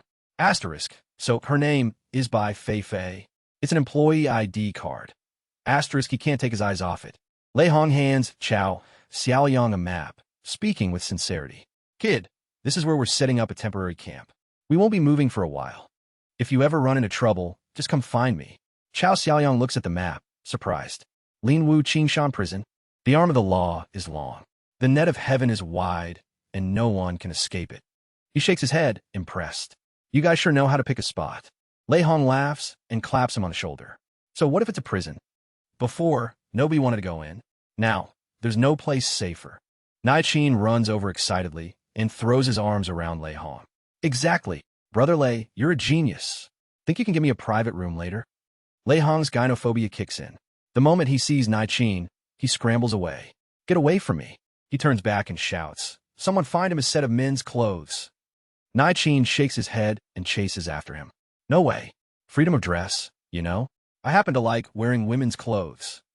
Finally, the group gets in their vehicle to leave. Xiao Ling and Xiao Luo look at Chao Xiaoyang and wave, their voices clear and bright. Bye-bye, mister. The members of the Thunderclap Corps wave enthusiastically. Kid, don't get eaten by zombies. We'll be back to visit. Chao Xiaoyang feels a warmth in his chest. He smiles and waves back as they drive away. He looks down at By Fay's employee ID card and lets out a soft sigh. I have no idea what the future holds, but I guess I'll just have to give it a shot. He turns to By Fay. From now on, I'll be in your care. But he stops short. Huh? Where'd she go? By Fay was just here, but now she's vanished. He scans the area and spots her climbing onto his beloved cart, gnawing on something. He roars in anger. You can't eat that. The sound of gnawing mixed with his furious curses echoes through the deserted city. As if teething, By Fay bites down hard on the wooden frame of the cart. Chao Xiaoyang runs over in a rage and pulls her off. I told you this isn't food. Spit it out. But By Fay is stubborn. She growls, refusing to let go of the wood. Chao Xiaoyang yanks hard. The cart's handle rips off, and the entire vehicle collapses into a pile of junk. He stares at the wreckage in horror, unable to believe his eyes. Oh my God, he wails. Like a small cat, By Fay sits obediently, gnawing on the handle while looking at him with innocent eyes. A thought suddenly strikes Chao Xiaoyang. Wait a minute. I haven't even used the resilience feature yet. How could it break after just a few bites? He quickly contacts the system. System 2. I think this cart is defective. I demand a new one. The system replies instantly. Just a moment, shopkeeper. I will request a replacement from my superiors. But then, its tone turns sorrowful. Request denied. Chao Xiaoyang is outraged. On what grounds? The system explains, according to the product description, the resilience feature only protects the shopkeeper's employees and property from external attacks. It is ineffective against damage caused by individuals inside the shop. By Fay is an employee. Any losses she causes are the sole responsibility of the shopkeeper. Chao Xiaoyang roars in fury. Why didn't you tell me something that important sooner? He glares at By Fay and sighs. If I'd known this would happen, I would have picked the cross-dressing drama queen over this husky in a human body. Heartbroken, he slumps down next to the pile of wreckage. It's over. It's completely broken. How am I supposed to fix this? The system pops up, offering cheerful consolation. Don't worry, shopkeeper. You're only 100 points away from a shop upgrade. Complete the next mission, and you'll be able to upgrade your equipment. Chao Xiaoyang cuts it off, impatient. Then what are you waiting for? Give me the mission. A chime sounds. The system announces, new mission. Within 24 hours, collect 500 pounds of edible meat. Completing it will yield a reward. Chao Xiaoyang falls silent. 500 pounds in the middle of the apocalypse? It's hard enough to find 5 pounds of fresh meat, let alone 500 *. But then his eyes light up. He slaps his hand in excitement. The Godstones. He remembers a large chicken farm nearby. He flips open his cookbook, studying the pages. Among mutated beasts, mutated chickens have relatively low combat power. The virus is concentrated in the brain, internal organs, fat, and feet. Remove those parts, and the breast and thigh meat is incredibly delicious. It's high in protein, perfect for restoring stamina. He's fired up. All right, you little chicks in your coop, you're on the menu now. Nearby, a mutated rooster enters combat mode, its eyes glowing red as it lets out a deafening crow. Hiding behind a rock, Chao Xiaoyang thinks, the mutated chickens are just bigger. Other than that, they don't look much different from regular ones. The problem is their numbers. There are too many of them. I'll have to separate them and take them out one by one. Asterisk, he looks at By Fay. It's time to put you to use. Chao Xiaoyang lays out his plan, explaining it to By Fay with 7,749 gestures. He asks if she understands. By Fay nods happily. He runs out to the middle of the chicken flock and gives the order. Xiao Bai go. By Fay takes the command, grabs a wooden board, and leaps into the air, but she completely ignores the plan and runs straight for him. Chao Xiaoyang screams, "Not that way. Over here. This isn't a game." The chickens notice the commotion and turn in unison, their eyes glowing with a murderous light as they charge toward By Fay. Terrified, she bites down on the wooden board, leaps up to the roof of a coop, and looks down at the aggressive flock below.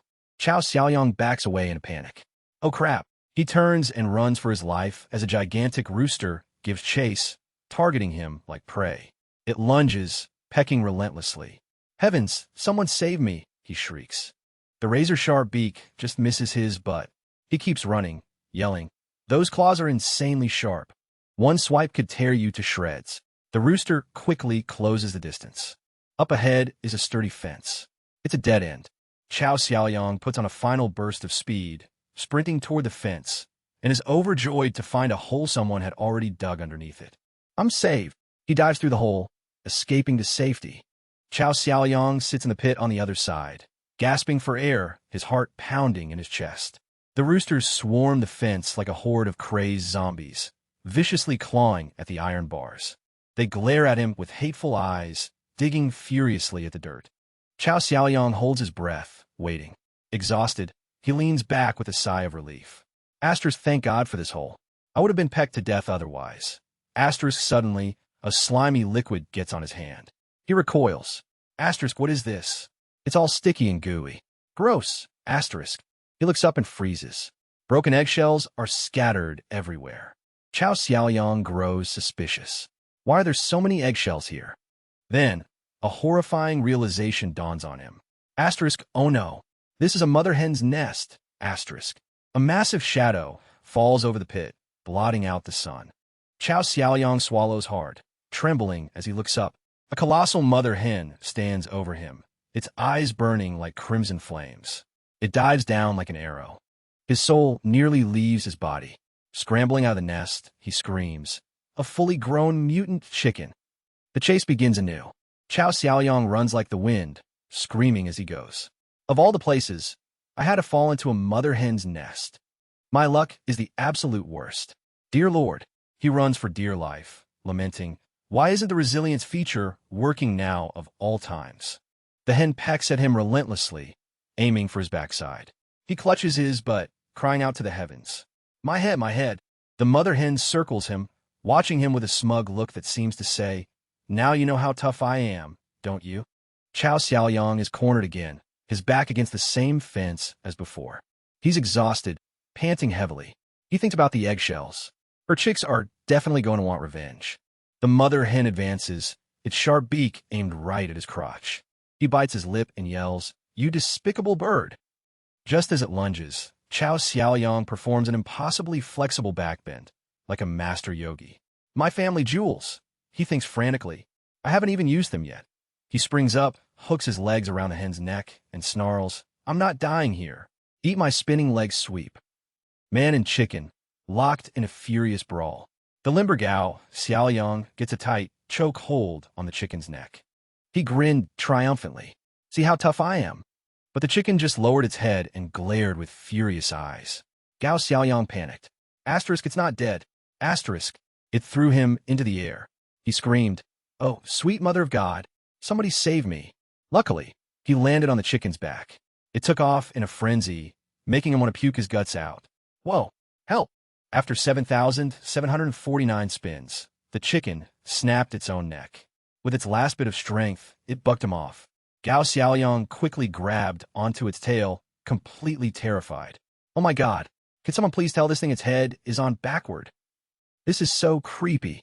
The scene shifts to a forest, where a military vehicle is rolling along slowly. From inside the vehicle, a voice crackled over the radio. Team 3, come in Team 3. Team 1 and 2 have already reached HQ. What's your status? It was a group of soldiers communicating with their command center. The man on the radio replied nervously, "We're on our way back. If there are no surprises, we should arrive today." The others cheered happily. I heard those other two teams came back empty-handed this time. "We found so many supplies. They're going to be so jealous." Another soldier sneered. "Serves them right. Their captains are too chicken shit to venture out that far. Captain Hua Jiji is the real genius. Who else would have thought to check for a food cellar?" A younger soldier sighed regretfully. "It's a shame everyone in that village turned into zombies. Not a single survivor. Still, making it back safely this time is worth celebrating."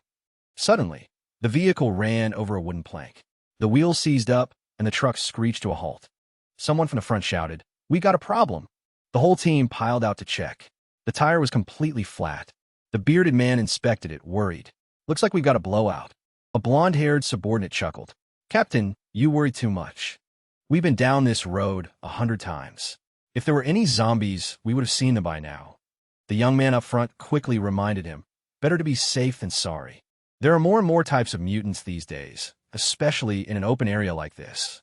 You can't let your guard down for a second. We have to stay on high alert." Guoming and Guzhun quickly started changing the tire, while the others, along with Uncle Zhu, stood guard.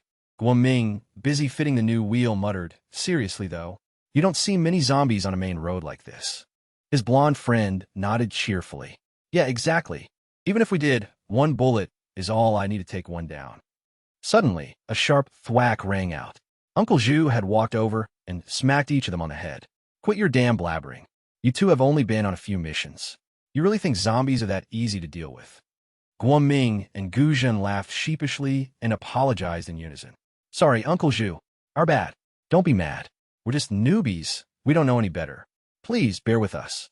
Uncle Zhu sighed, taking a drag from his cigarette. His voice turned serious. "Out of all the teams, Team 3 has always had the highest success rate and the lowest casualty rate. You know why?" Guoming and Guzhun shook their heads. Uncle Zhu said proudly, "Because Captain Hua is experienced and cautious. Idiots like you two wouldn't have survived this long on any other team. You'd be dead 10 times over by now. Your ancestors must have been smiling down on you the day you joined our team." Guoming and Guzhun clapped each other on the back, forcing a smile. "Wow, so Captain Hua is that amazing, huh? We're so lucky. Looks like we got a lot to learn." The blonde guy scratched his head awkwardly. Uncle Zhu, I gotta go take a leak." Uncle Zhu grumbled, annoyed. "You and your weak bladder. What a pain. Make it quick. Don't keep everyone waiting." The blonde guy hurried off. Suddenly, the bushes around them rustled, as if something was rushing past. Hua Jiji sensed it instantly. He tensed up, gripping his gun tightly, and turned to ask, "Did you guys hear something?" The other two shook their heads, surprised. The blonde guy, having finished his business, hummed cheerfully to himself. "Oh, much better.